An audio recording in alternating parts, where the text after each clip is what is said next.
B Ambedkar নিয়ে আলোচনা করছি। সবার আগে আমাদেরকে যেটা জানতে হবে ইন্ট্রোডাকশন হিসেবে, উনি আসলে যে কারণে বিখ্যাত হয়েছিলেন, বিখ্যাত মানুষ ছিলেন, সেটা হচ্ছে যে তিনি কাস্টিজমের বিরুদ্ধে ছিলেন। তিনি আমাদের যে বর্ণ ব্যবস্থা, সেই বর্ণ ব্যবস্থার বিরুদ্ধে তিনি কিন্তু ছিলেন, এবং সেখানে তিনি আনটাচেবলস যারা কাস্টের ডেফিনেশন তিনি দিয়েছেন, হু আর দ্য শূদ্রাস বলে একটা তিনি বই লিখেছেন সেখানে। তো সেখানে আমরা দেখতে পাবো যে তিনি কাস্টের ডেফিনেশনস দিয়েছেন, ক্লাসিফিকেশনসটা করেছেন, এবং শূদ্র বলতে কাদেরকে বোঝাচ্ছে তাদেরকে তিনি আইডেন্টিফাই করেছেন। ঠিক আছে, তো আমরা এখানে সেটা বুঝবো। এবং অবভিয়াসলি তোমরা জানো যে সোশ্যাল ইকুইটি নিয়ে আসার তিনি চেষ্টা করেছেন, সোশ্যাল জাস্টিস নিয়ে আসার তিনি বড় চেষ্টা করে গেছেন, দীর্ঘ সংগ্রাম তিনি করেছেন, এবং তার জীবনকে বাজি রেখে এগুলো করতে হয়েছে তাকে, কারণ সেই সময় অনেক চেষ্টা করা হয়েছে তাকে মেরে ফেলার, বাট তিনি কিছুতেই আসলে তাকে পরাস্ত করা যায়নি। এবং শুধু তাই নয়, তিনি বড় একটা ত্যাগও স্বীকার করেছিলেন তার এডুকেশনসের জন্য, সোশ্যাল মানে ইম্যান্সিপেশনের জন্য ডিপ্রেসড ক্লাসদের। এবং আমরা জানি যে এই উদ্দেশ্যে তিনি প্রচুর পড়াশোনা করেছেন, অনেক জ্ঞান অর্জন করেছেন, এবং তিনি বিদেশে গিয়ে পড়াশোনা করেছেন সে কারণে। এবং পরবর্তীকালে আমরা দেখেছি দেশে ফিরে এসে তারই এই যে লক্ষ্য, সেই লক্ষ্যে পৌঁছানোর জন্য আমরা দেখেছি যে তিনি কি করছেন না, তিনি আলটিমেটলি আমাদের সামনে দেখছি আমরা যে কনস্টিটিউশনস, যেটাকে আমরা এখনকার দিনে প্র্যাকটিস করছি, যেটাকে সামনে রেখে আমাদের পুরো দেশটা চলছে, তার তিনি যে যখন ফ্রেমওয়ার্কের কাজটা যখন চলছিল, তখন সেখানে যে ড্রাফটিং কমিটি তৈরি হয়েছিল, সেই ড্রাফটিং কমিটি তিনি চেয়ারম্যান কিন্তু অ্যাপয়েন্ট হয়েছিলেন, রাইট। এবং আমরা দেখি যে এই ড্রাফটটা আলটিমেটলি কি করেছে না, সেটাই আর কি, মেজরিটি অফ তার হচ্ছে সাজেশনসগুলো আমরা দেখেছি যে বর্তমান দিনে প্র্যাকটিস হচ্ছে। তো এত বড় একজন তিনি মানুষ ছিলেন, এবং এগুলোর জন্য দেখবে তুমি তার এই কন্ট্রিবিউশনসের জন্য কলম্বিয়া ইউনিভার্সিটি তাকে ডক্টরেট অফ ল ডিগ্রিও কিন্তু দিয়েছে, সাম্মানিক দিয়েছেন।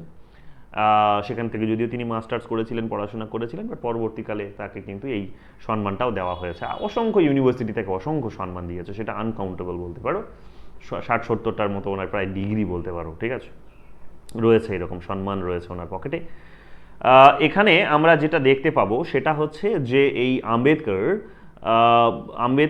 আম্বেদকরকে আজকে আমরা প্র্যাকটিস করছি, কিন্তু এখন হয়তো তোমাদের কাছে যে যখন আলোচনা করব তখন অনেক কিছুই হয়তো মনে হতে পারে যে এগুলো তো খুব ইজি জিনিস, এগুলো তো খুব সহজ সরল জিনিস, কিন্তু একবার শুধু কল্পনা করে দেখো যে এটা তিনি করছেন, বা যা কিছু আজকে আমরা আলোচনা করছি, যা কিছু আমরা এনজয় করছি, সোসাইটিতে যতটা ইকুয়ালিটি এনজয় করছি, সোসাইটিতে আমরা যতটা এই এই এই এই এই ব্যারিয়ার্সগুলোকে দূর করা গেছে, এবং এটা একটা ফ্লেক্সিবল সিস্টেম বা সোসাইটি হিসেবে উঠে এসেছে, তার অন্যতম কারণটা কিন্তু আম্বেদকর ছিলেন। এবং এটা এখনকার দিনে অনেক বেশি সহজ মনে হলেও আজ থেকে তুমি কিন্তু 70 বছর আগে, 80 বছর আগে কিন্তু এই প্র্যাকটিসটা ছিল না, 90 বছর আগে এই প্র্যাকটিসটা ছিল না। এটা কিন্তু একবার ভেবে দেখো, এবং কতটা কমপ্লেক্স সিচুয়েশনস তখন ছিল, মানুষের মধ্যে কতটা অশিক্ষা ছিল, সেখানে মানুষ এইখানে সোশ্যাল সোশ্যাল সোশ্যাল কনজারভেটিভনেসগুলো কতটা ছিল, সেগুলোতে তিনি কিন্তু দূর করার চেষ্টা করেছেন। তো তার একটা বড় অবদান কিন্তু আমরা দেখতে পাই শুধু এখানে কিন্তু অ্যাফার্মেটিভ অ্যাকশনসের ক্ষেত্রে কিন্তু তার রয়েছে। ঠিক আছে, অ্যাফার্মেটিভ অ্যাকশনসটা কি আমি পরে গিয়ে বিস্তারিত আলোচনা করছি। তো আমরা দেখতে পাবো কি না, এত বড় একটা ইনিশিয়েটিভ তিনি নিয়েছিলেন যে গোটা দেশের প্রোগ্রেস, সমৃদ্ধি, ডেভেলপমেন্ট কিন্তু সেটা দিয়ে ইনশিওর করা গেছে বলতে পারি আমরা। এবং এখনও অনেকটা পথ চলতে হবে যদিও, বাট ঠিক আছে, উনি যতটা আমাদেরকে দিয়েছেন সেটা কিন্তু খুব কম নয়, এবং সেগুলোকে আরও অনেক বেশি প্র্যাকটিস করার মধ্যে দিয়ে আমরা নিজেদেরকে আরও ডেভেলপ করব। তো যাই হোক, এবার আমরা একটুখানি, এটা তো ইন্ট্রোডাকশনস হলো, তবে বিষয়টা হচ্ছে যে তার এবার আমরা এই সমস্ত বিষয়গুলোকে বোঝার আগে একটুখানি বুঝে নিই। এই যে বলেছিলাম, আমি প্রত্যেক ক্লাসেই বারবার বলি যে প্রত্যেকটা মানুষের একটা বেসিক চিন্তা ভাবনার মানে একটা তার আউটপুট তৈরি, তো আউটপুটটাকে যদি আমরা বোঝার চেষ্টা করি, তাহলে আমাদেরকে ইনপুটটা সবার আগে বুঝতে হবে যে উনি কোন পরিবেশে বড় হচ্ছেন, কোন রাজনৈতিক অবস্থা, সামাজিক অবস্থার মধ্য দিয়ে গেছেন, অর্থনৈতিক অবস্থার মধ্য দিয়ে গেছেন, শিক্ষা ব্যবস্থার মধ্য দিয়ে গেছেন, এবং তার রিফ্লেকশনসটা এখানে এসে কীরকমভাবে পড়ছে, বা ওখান থেকেই আসলে এই রিফ্লেকশনসটা এখানে আসে তার ভেতরে। তাহলে ইনপুটসগুলো যেগুলো এসেছিলো সেগুলোর দিকে আমাদেরকে চোখে রাখতে হবে। অর্থাৎ মোদ্দা কথা হচ্ছে, তিনি যখন এই কাস্ট সিস্টেমের বিরুদ্ধে যখন সোচ্চার হচ্ছেন, তখন আমরা দেখতে পাবো যে তিনি এগুলো তাহলে নিজের জীবনে কিন্তু প্র্যাকটিস করেছেন, মানে ফেস করেছেন, প্র্যাকটিস বলবো না, ফেস করেছেন, এই সমস্যাগুলোর মধ্য দিয়ে তিনি গেছেন।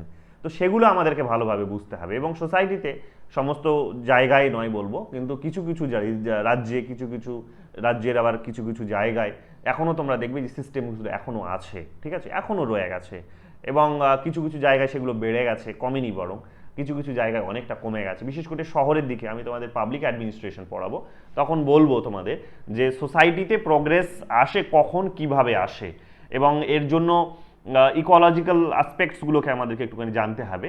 ফ্রেডরিক্স তোমাদের 6 সেমিস্টারে রয়েছে, সেখানে আমি তোমাদেরকে পড়াবো, সেখানে বলবো যে কিভাবে এই আগ্রারিয়ান এবং ইন্ডাস্ট্রিয়াল মডেলটা আমি তোমাদের পড়াবো, সেখানে আমি তোমাদের বলবো যে কিভাবে সোসাইটিতে চেঞ্জ আসে।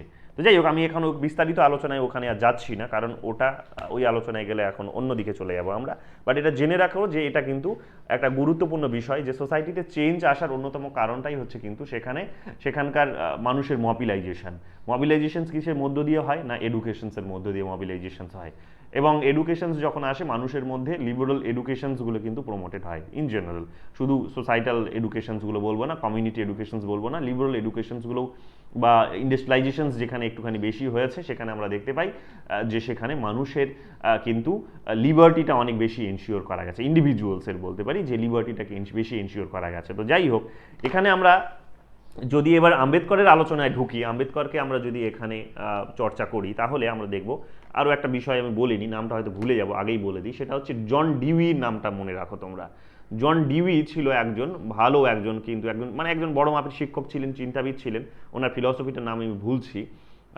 তো ওনার দ্বারা তিনি কিন্তু ভীষণভাবে প্রভাবিত হয়েছিলেন, এবং সোসাইটিতে যে অ্যাফার্মেটিভ অ্যাকশনস নিয়ে আসা, সোসাইটিতে যে কিছু স্পেশাল কিছু কম্পেনসেটরি যেটাকে বলা হয় ডিসক্রিমিনেশনস নিয়ে আসা, পলিসি অন কম্পেনসেটরি ডিসক্রিমিনেশনস, এই ধরনের কতগুলো পলিসি নিয়ে আসার ক্ষেত্রে কিন্তু গুরুত্বপূর্ণ ভূমিকা পালন করেছিলেন, যেগুলো এখনকার দিনেও আমরা এনজয় করছি। যেমন কাস্ট সার্টিফিকেট যেমন তোমরা পাচ্ছ, অনেকেই এখানে আছে তোমাদের কাছে, কিংবা আগামী দিনে বের করবে, এগুলো কিন্তু বলা যেতে পারে ওনারই অবদান। এগুলো উনি না থাকলে হয়তো আমরা এই অবস্থাটা পেতাম না, এবং এগুলো ভালো না খারাপ এই চর্চাটাও আমি করব, যদি আজকের আলোচনায় করব না, পরের আলোচনায় করব, নেক্সট ক্লাসে করব। এত বড় টপিক শেষ হবে না, এবং আমি দুদিন ধরেই এটা পড়াবো। ভালোভাবে এটা যদি বুঝে নিতে পারো তাহলে তোমাদের অন্য টপিকগুলো বুঝতে আর অসুবিধা হবে না। বিশেষ করে এখানে গান্ধীর সঙ্গে তার ডিবেট চলে আসবে, এখানে নেহরুর সঙ্গে তার ডিবেট চলে আসবে, এই ডিবেটসগুলো বিশেষ করে গান্ধী, এগুলো আমাদেরকে ভালো করে বুঝতে হবে, আদারওয়াইজ তুমি লং টার্মে কিন্তু এটাকে মনে রাখতে পারবে না। তো এই গল্পটা আমাদেরকে বুঝতে হবে যে গান্ধীর সঙ্গে কী সমস্যা তার হয়েছিল, কি নিয়ে আসলে গান্ধী আর আম্বেদকরের মধ্যে পার্থক্য সে তৈরি হচ্ছে, নেহরুর সঙ্গে তার কী ধরনের পার্থক্য তৈরি হচ্ছে, এগুলো আমাদেরকে ভালো করে বুঝতে হবে। এখানে এবার একটুখানি চলে আসো একেবারে শুরুর দিকে, আমরা একেবারেই দেখি যে তার তালে আমরা যাকে আজকে ডক্টর বি.আর. আম্বেদকর, ভীমরাও রামজি আম্বেদকর নামে জানি, তিনি কিন্তু তার কিন্তু এটা অরিজিনাল সারনেম নয়, মানে আম্বেদকর সারনেমটা তার অরিজিনাল নয়, তার বাবার দেওয়া নয় অ্যাটলিস্ট। তাহলে তার অরিজিনাল নামটা কি ছিল? তার অরিজিনাল নাম বা সারনেম যেটা ছিল সেটা হচ্ছে ভীমরাও সিকপাল। তার নামটা ভীমরাও সাকপাল, ভীমরাও সাকপাল ছিল তার original name, right? Original Sakpal ছিল, সাকপাল তার টাইটেল ছিল, এবং আমরা দেখতে পাবো 1891-এ তিনি জন্মগ্রহণ করছেন। 1891-এর 14 এপ্রিলে তিনি জন্মগ্রহণ করছেন। মাহওয়েতে তিনি জন্মগ্রহণ করছেন, মধ্যপ্রদেশে, ইন্দোরে এটা অবস্থিত। এবং আমরা দেখতে পাবো যে তিনি ছিলেন, তার বাবার হচ্ছে সেই সময় তাদের পিতামাতার 14তম সন্তান ছিল, বুঝতে পারছো, 14তম সন্তান। তো সেই সময় আসলে এই ধরনের তো আর কনসেপ্ট ছিল না, সেই সময় এই ধরনের আর কনসেপ্ট ছিল না, কন্ট্রাসেপটিভ পিল, তারপরে ধরে নাও আরও যে সমস্ত আমরা সেফগার্ডসগুলো ব্যবহার করে থাকি সেগুলো তো ছিল না। তো আসলে এবং এরা যেহেতু হচ্ছে ডিপ্রেস ক্লাস থেকেও বিলং করতে, এই সমস্ত মানুষদেরও একটা সমস্যার জায়গাও হচ্ছে কি যে এরা নিজেদের ফ্যামিলি প্ল্যানিংটাও ভালো করে শিখতে পারে না বা জানে না। নেচারাল একেবারে বলা যেতে পারে যে যেমন John Locke, Hobbes Locke Rousseau যে নেচার সোসাইটির কথা বলেছেন, সেই নেচারাল সোসাইটিতে এরা বাস করতো, ঠিক আছে। আরও অনেক আছে, এটা তো 14টা। পাকিস্তানে তুমি যাবে, একটা পুরো গ্রাম হচ্ছে একজন মানুষ জন্ম দিয়েছে, ঠিক আছে, একজন এখন বেঁচে আছে, এরকম অনেক মাঝে মাঝে উঠে আসে, ঠিক আছে। যদি জিজ্ঞেস করো তাহলে বলবে যে এদের খাওয়ানোর টাকা পয়সা আসবে কোথা থেকে, তো বলবে এটা ভগবান আল্লাহ খাওয়াবে, ঠিক আছে। তো আল্লাহর উপর ওরা ছেড়ে দেয়। মাল্টিপল ম্যারেজ হয়, সিঙ্গেল ম্যারেজও ওই দেখবে তাও ওই 50খানা 40খানা তাদের ছেলে মেয়ে, ঠিক আছে, এইরকম। তো এইরকম ভাবে আমরা দেখতে পাবো যে তাদের রয়েছে, ঠিক আছে। এবং তাদের আর কি প্রজন্মগুলোরও কথা বলা যেতে পারে যে সবাই মোটামুটি মিলে একটা ওই রকম একটা গ্রাম তৈরি করে দিয়েছে তারা। তো যাই হোক, সেখানে আমাদের আলোচনা নয় আজকে। তো এখানে 14তম সন্তান তিনি ছিলেন, এবং আমরা জানি এটা যে তিনি রামজি, তার বাবার নাম ছিল হচ্ছে রামজি মালোজি সাকপাল, তিনি একজন সুবেদার ছিলেন, আর্মিতে একজন সুবেদার ছিলেন, ঠিক আছে, ওয়ারেন্ট অফিসার বলতে পারো একজন ছিলেন তিনি। বর্তমান দিনে এটাকে ওয়ারেন্ট অফিসার হিসেবে দেখানো হয়, জানি না তখন কোন পজিশন কাজে কী কাজ দেওয়া হতো, বাট নামটা ছিল সুখপাল, সুবেদার।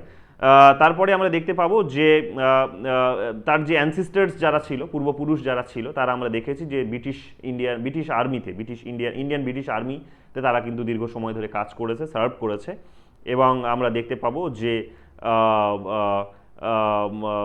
তিনি জন্মগ্রহণ করছেন ঠিক সেই সময়কালে। এখানে যেটা বলতে চাইছে সেটা পরীক্ষাও তো আমার একবার এসেছে, সেটা হচ্ছে যে যখন জ্যোতিরাও ফুলে যখন সত্য সাধক সমাজ যখন প্রতিষ্ঠা করছেন, সত্য সাধক সমাজ যখন তিনি সত্য সাধক মুভমেন্ট যখন তিনি স্টার্ট করছেন, তখন তার মোটামুটি আমরা দেখতে পাচ্ছি যে জন্ম হচ্ছে। তো টাইম পিরিয়ডটাও দেখতে পাচ্ছ যে সত্য সাধক সমাজটা হচ্ছে এই সমাজের মধ্যে কিছু সংশোধন নিয়ে আসা, এনার দ্বারাই আসলে তিনি প্রভাবিতও হয়েছিলেন, ঠিক আছে। এই ওনারই বলতে পারো যে কাজ, যে পদ্ধতি, সেটাকে তিনি এগিয়ে নিয়ে গেছিলেন আম্বেদকর, ঠিক আছে। এবং ডিপ্রেস ক্লাসদের তিনি এগিয়ে নিয়ে গেছিলেন। তো এটাকে তিনি আসলে এগিয়ে নিয়ে যাওয়ার চেষ্টা করেছেন। এই জ্যোতিবা ফুলে সত্য সাধক সমাজ গঠন করার মধ্যে দিয়ে ডিপ্রেস ক্লাসের হচ্ছে এখানে মোবিলাইজ করার চেষ্টা করেছিল বা ডেভেলপমেন্ট করার চেষ্টা করেছিল। তিনি এটাকেই আমরা দেখতে পেয়েছি যে পরবর্তীকালে আরও অনেক ডেভেলপ করার চেষ্টা করেছেন। এবার আমরা যদি ওনার এই চোখ একটুখানি যদি এবার চোখ রাখি যে উনি ছোটোবেলাতে তাহলে এবার কী ধরনের সমস্যা ফেস করেছিলেন বা কেমন ছিল তার ছোটোবেলাটা। ছোটোবেলায় আমরা দেখতে পাবো যে তিনি কি করছেন না, তিনি একেবারেই তিনি যেহেতু একটা এই ধরনের একটা আনটাচেবলস কমিউনিটিতে জন্মগ্রহণ করছেন, এবং স্বাভাবিকভাবেই শূদ্র নিচের একটা স্তরে যাদেরকে ধরা হয়, শূদ্রও নয় আসলে, উনি যে ডেফিনেশন দিয়েছেন সেখানে ব্রাহ্মণ, ক্ষত্রিয়, বৈশ্য, শূদ্র, এদের বাইরের আর একটা কমিউনিটি আছে যারা এদের মধ্যেও ফিট হয় না, তাদের মধ্যে এরা যারা আরও নিম্নতর, তো এদের মধ্যে তিনি পড়তেন। তো এখানে আনটাচেবলস বলা হতো, এটা অচ্ছুত বলা হতো, এদেরকে ছোঁয়া হতো না। এরা যেদিক দিয়ে যেত সেদিক দিয়ে গঙ্গা জল ছিটিয়ে দেওয়া হতো, যেখানে ওরা স্নানে যেত সেখানে হয়তো গঙ্গা জল ছিটিয়ে দেওয়া হতো, কিংবা দুধ ঢেলে দেওয়া হতো, গোবর ঢেলে দেওয়া হতো। এই ধরনের আসছি আমি সেই আলোচনাগুলোতে, তোমরা দেখবে এই ধরনের কিছু কিন্তু আমরা দেখতে পাবো যে সমস্যা তিনি ফেস করতেন। তো যাই হোক, ছোটোবেলাতে আমরা দেখেছি যে বিভিন্ন ডিসক্রিমিনেশনসের তিনি বিশেষ করে আনটাচবিলিটির মতো হচ্ছে সমস্যা তিনি কিন্তু ফেস করেছেন স্কুল লাইফে। এবং আমরা দেখতে পেয়েছি যে তিনি স্কুলে এই কারণে যখন পড়তে যেতেন তখন দেখতে পেতাম আমরা কি, যে গানি স্যাক নিয়ে যেতেন। গানি স্যাকটা কি? গানি স্যাকটা হচ্ছে যে চটের বস্তা বা পাটের বস্তা বলতে পারো, চটের বস্তা তিনি নিয়ে যেতেন। সেই চটের বস্তার উপর আলাদা করে তাকে বসতে হতো, ঠিক আছে।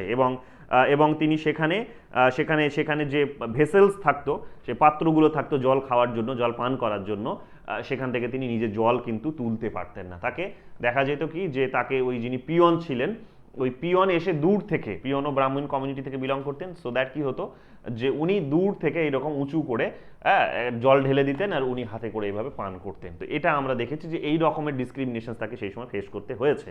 শুধু তাই নয়, বড় দুঃখের বিষয় আরও এটা খুব কষ্টদায়ক যেটা ছিল সেটা হচ্ছে যে যেদিন তিনি এই ধরো পিয়ন আসতেন না স্কুলে, ছুটি নিতেন বা বিভিন্ন কারণে আসেনি, অসুস্থতার কারণে, সেদিন এনার আর জল খাওয়া হতো না। তিনি কিন্তু ওই বিনা জলে কিন্তু সারাটা দিন কাটিয়ে দিতেন। তো এটা কতটা বড় বেদনাদায়ক, কষ্টদায়ক সেটা একবার অনুভব করে দেখো। তো সেই ধরনের সমস্যার মধ্য দিয়ে, ডিসক্রিমিনেশনসের মধ্য দিয়ে তিনি কিন্তু তার ছোটোবেলাটা তৈরি হয়েছে, ছোটোবেলাটা কিন্তু কেটেছে আমরা দেখতে পাবো। এবং এই ঘটনাগুলো তিনি যেখানে উল্লেখ করেছেন সেটা হচ্ছে তার যে অটোবায়োগ্রাফি আছে, ওয়েটিং ফর ভিসা নামক তার একটা অটোবায়োগ্রাফি আছে। এটা পরীক্ষায় জানতে চাইতে পারে, এটা একটু নোট করে নাও, হাইলাইট করে নাও, ওয়েটিং ফর ভিসা। তো সেই ওয়েটিং ফর ভিসা, এই যে হাইলাইটার ওখানে আছে, নিয়ে এসো যাও, ওই যে হাইলাইটার। তো ওয়েটিং ফর ভিসা তুমি নেবে, ওয়েটিং ফর ভিসা, দেখো এখানে একটা আছে বোধহয়, এই তো waiting for visa, waiting for visa, ছাড়ো এনো নিয়ে আসবে এরপর দিন থেকে, ঠিক আছে। এগুলো লাগবে সবসময়, যেমন ব্যাগ নিয়ে এসেছে কত সুন্দর, সব কিছু রাখা আছে ব্যাগে, দেখো ওইরকম নিয়ে আসবে। তো ওয়েটিং ফর ভিসাতে আমরা কি দেখতে পেয়েছি যে ওয়েটিং ফর ভিসা নামক তার যে অটোবায়োগ্রাফি আছে, এর পরীক্ষা অনেকবার দিয়ে জানতে চাই, যেমন বিশেষ করে নেট পরীক্ষা, এন্ট্রান্স এক্সামিনেশনসগুলোতে জানতে চাই, মাস্টার্সের এন্ট্রান্স এক্সামিনেশনে 3-4টে অটোবায়োগ্রাফি তুলে দিয়ে বললো যে এবার থিঙ্কার্সের নামও দিয়ে দিল, বললো মেলাও, বা পার্সোনালিটিস এরকম নাম দিয়ে দিল, দিয়ে ডান দিক বাঁ দিক মেলাতে বলছে, ঠিক আছে। তো এটাও কিন্তু মনে রাখবে যে তার অটোবায়োগ্রাফির নাম হচ্ছে কিন্তু এখানে ওয়েটিং ফর ভিসা, ঠিক আছে। তো এখানেই তিনি উল্লেখ করেছেন যে নো পিয়ন নো ওয়াটার, যে যেদিন পিয়ন আসেনি সেদিন তার জল খাওয়া আর হচ্ছে না। তাহলে কতটা বড় সমস্যার মধ্য দিয়ে তিনি গেছেন যে তাকে কিন্তু জল পানটা পর্যন্ত করতে দেওয়ার সুযোগটা দেওয়া হতো না। তো সোসাইটিতে কিন্তু এই ধরনের এভিলস সোসাইটির কিন্তু এভিলস ক্যারেক্টারগুলো কিন্তু রয়েছে, যেগুলো কিন্তু খুব খারাপ। এবং এগুলোর জন্য আমরা দেখেছি যে একেবারেই তিনি শুধু নন, গান্ধীজিও এর বিরুদ্ধে তীব্র সোচ্চার ছিল, তীব্রভাবে এর প্রতিবাদ করেছিলেন। শুধু গান্ধীজি না, সকলেই কাস্ট সিস্টেম ফলো করতেন, কিন্তু কাস্ট সিস্টেমের মধ্যেই যে ধরনের যে খারাপ এভিলসগুলো যেগুলো রয়েছে, এভিল নেচার্সগুলো যেগুলো রয়েছে, সেগুলোকে তিনি ইরাডিকেট করার চেষ্টা করেছিলেন। ঠিক আছে, যদিও সেটা হয়তো আম্বেদকরের মতো এতটা বড় র্যাডিক্যাল ছিল না, বিকজ তিনি যেহেতু কাস্ট সিস্টেমটাকে আবার জাস্টিফাইড করেছিলেন স্বাভাবিকভাবে, এতটা বেশি তিনি আসলে করেননি। বাট হ্যাঁ, তারপরেও তিনি ধরেছিলেন, উনি শুধু না, এর আগের দিন আমরা জয়প্রকাশ নারায়ণ পড়লাম, তারপরে আমরা রাম মনোহর লোহিয়া পড়লাম, সবাইকে আমরা পড়তে গিয়ে তো এটা পেয়েছি যে প্রত্যেকেই কিন্তু এগুলোর বিরুদ্ধে ছিল। এগুলো সোসাইটিতে কিন্তু এভিলস, এগুলো থাকলে সোসাইটির প্রোগ্রেস আসতে পারে না। যত বেশি মিল মহব্বত থাকবে, যত বেশি মানুষের সঙ্গে মানুষের ভালোবাসা থাকবে, সম্প্রীতি থাকবে, আদান প্রদান থাকবে, সৌহার্দ্যের সম্পর্ক থাকবে, তত বেশি কী হবে, সোসাইটি প্রোগ্রেস করবে। কিন্তু সোসাইটিতে যত বেশি ডিভিশন হবে, সোসাইটি যত বেশি আলাদাভাবে ভাবতে শুরু করবে, তত বেশি সোসাইটি কিন্তু প্রোগ্রেসের পথে কিন্তু একটা বাধা আসলে সেগুলো উঠে আসে, এটা আমরা দেখেছি। তো যাই হোক, আমরা দেখতে পেলাম কি না, সাকপল থেকে তিনি আম্বেদকরের, এবার যদি তার ট্রানজিশনসটা আমরা দেখি, তাহলে আমরা দেখবো যে তিনি 1894-এ তার ফ্যামিলি কি করছে না, তার ফ্যামিলি আমরা দেখতে পাচ্ছি যে সাতারাতে হচ্ছে কিন্তু মুভ করছে। ঠিক আছে, তার ফ্যামিলি সাতারাতে মুভ করছে, মাওয়াও থেকে সাতারাতে মুভ করছে। এবং এখানে আমরা দেখতে পাবো যে এখানে যখন সে যাচ্ছে, তখন আমরা দেখছি যে এখানে এসে তিনি কি করছেন, আবার স্কুলে পড়াশোনা করছেন, স্কুলে ভর্তি হচ্ছেন। তিনি আবার এটা জেনে রাখো যে তিনিই ছিলেন তাদের পরিবারের একমাত্র সন্তান যিনি পড়াশোনায় ভালো ছিলেন। তিনি সমস্ত পরীক্ষায় পাশ করতেন, পড়াশোনায় ভীষণ মেধাবী ছিলেন, পড়তে ভীষণ ভালোবাসতেন। এবং আমরা দেখেছি যে ফলে তিনি কি করেছেন, এই যে তাকে যখন স্কুলে ভর্তি করানোর চেষ্টা হচ্ছে, তখন সেখানে এই সাকপাল নাম দিলে তাকে যে আসলে তিনি যে আইডেন্টিফাইড হয়ে যাবেন যে তিনি আসলে ব্রাহ্মীণ কমিউনিটি থেকে বিলং করেন না, তিনি একটা আনটাচেবলস থেকে বিলং করেন, আনটাচেবলসদের মধ্যে বিলং করেন, তিনি অচ্ছুতদের মধ্যে বিলং করেন, এটা কিন্তু পরিষ্কার হয়ে যাবে। তো স্বাভাবিকভাবেই এখানে কি করা হয়েছিল না, এখানে তাকে যখন স্কুলে ভর্তি করা হয়, তখন আমরা দেখতে পাই যে তখন তার বাবা তার নামটা পরিবর্তন করে দিয়ে কি করে না, তার বাবার নামটা পরিবর্তন করে দেয়। হ্যাঁ, তার নামটা পরিবর্তন করে দিয়ে তার নামের বাবা তার যে গ্রামের নাম ছিল, সেই গ্রামের নামে সেখানে কিন্তু তার নামকরণ হয়। ঠিক আছে, যেটাকে তিনি কি করেছিলেন, আম্বেদওয়াকার তার নাম তার বাবা দিয়েছিল, যেটা তার নেটিভ ভিলেজ ছিল হচ্ছে আম্বেদোয়ি, যেটা রত্নাগিরি ডিস্ট্রিক্টের মধ্যে ছিল। তো সেই আম্বেদোয়ি ডিস্ট্রিক্টের নামকে সেখানে অ্যাডপ্ট করে আমরা দেখতে পেয়েছি যে কপি করে বা অনুসারে তার বাবা আম্বেদওয়াকার নাম এখানে কিন্তু দিয়েছিলেন। একটু কঠিন প্রোনাউন্সিয়েশনসটা একটুখানি ম্যানেজ করে নাও তোমরা। তো এখানে এই নামকরণ করেছিলেন। পরবর্তীকালে আমরা দেখতে পাই যে এই নামটা সেই সময় আর কি, খুব বেশি পরবর্তীকাল নয়, তার যে স্কুলের টিচার ছিলেন একজন ব্রাহ্মণ ছিলেন। মানে ব্রাহ্মণ মানে এমন নয় যে সবাই খারাপ, অনেক মানুষ ভালো আছেন এখানে, তারা সোসাইটির মধ্যে প্রোগ্রেস চান, হিউম্যানিটির পার্সপেক্টিভে তারা কিন্তু মানুষকে জাজ করেন। তো স্বাভাবিকভাবে আমরা দেখেছি এই ধরনের একজন শিক্ষক, এবং শিক্ষক তো এতটা বেশি, তিনি তো কনজারভেটিভ ডেফিনেটলি হবেন না, এটা অনুমান করা যায়, যদিও সবাই সমান নয়। বাট এখানে দেখেছি যে এই ধরনের একজন মহান ব্রাহ্মণ ছিলেন, মানুষ ছিলেন।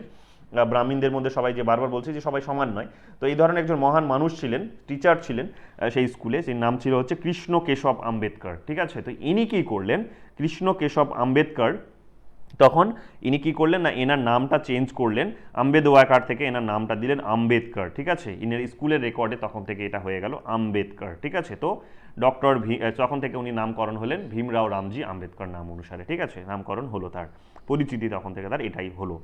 তারপর থেকে আমরা দেখতে পাবো যে তিনি 1907 সালের দিকে আমরা দেখতে পাচ্ছি যে ম্যাট্রিকুলেশনস, যেটাকে আমরা এখন হায়ার সেকেন্ডারি বলি, ক্লাস 10th স্ট্যান্ডার্ড যেটাকে বলি, সেই 10th পাস করার জন্য আমরা দেখতে পেলাম যে তিনি কি করছেন না 1907 সালে সেটা পাস করছেন।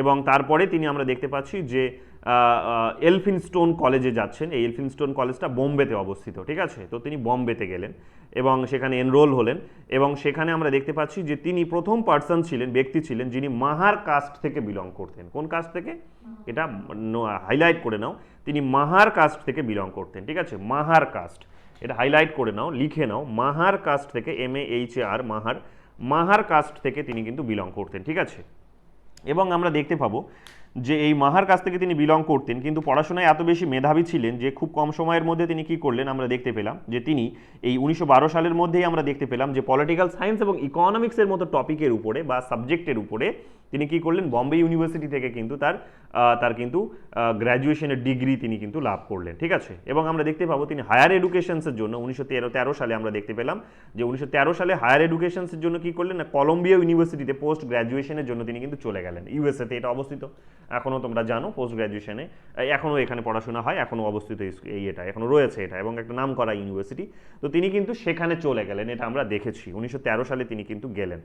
এবং শুধু তাই নয়, আমরা দেখতে পেয়েছি যে তিনি সেখানে তো গেলেন এবং তার সেখানে গিয়ে তিনি কি করলেন না তার যে এমএ থিসিস মাস্টার্স করার পর একটা থিসিস এখনও দেখবো অনেক ইউনিভার্সিটিতে হয়, তো এখানেও আমাদের পশ্চিমবঙ্গও রয়েছে। তো মাস্টার্স করার সময় একটা থিসিস তিনি আসলে লিখেছিলেন, সেই থিসিসটার নাম ছিল কি এনশিয়েন্ট ইন্ডিয়ান কমার্স, অর্থাৎ অর্থনীতি রিলেটেড তিনি একটা কিন্তু এখানে আমরা দেখলাম যে তিনি কিন্তু এখানে একটা থিসিস লিখলেন, অর্থাৎ তার গবেষণামূলক একটা কিন্তু পেপার্স তিনি এখানে লিখলেন। নাম কি ছিল? Ancient Indian commerce. তাহলে এটা তার প্রথম ছিল, কারণ আমি প্রথম শব্দটা এই কারণেই উল্লেখ করছি কারণ পরীক্ষায় অনেকবার এইভাবে জানতে চায় প্রথম কোনটা এসেছিল, দ্বিতীয় কোনটা এসেছিল, পরপর সিকোয়েন্সে সাজাতে দিয়েছে অনেকবার, ঠিক আছে, নেট পরীক্ষায় অনেকবার দিয়েছে। সো এটা একটুখানি মাথায় রেখো। তো এনশিয়েন্ট ইন্ডিয়ান কমার্স নামক একটা আমরা দেখতে পেলাম তিনি কি লিখলেন, প্রথম তার হচ্ছে একটা প্রেজেন্ট করলেন থিসিস, যেখানে তিনি এটা 1915 সালে করলেন, ঠিক আছে। এটা তার ছিল এমএ থিসিস, যেটা কলম্বিয়া ইউনিভার্সিটিতে ছিল। এখানে আমরা দেখতে পাচ্ছি যে এই যে এখানে তিনি পড়াশোনা করতে গেলেন বিদেশে, এইরকম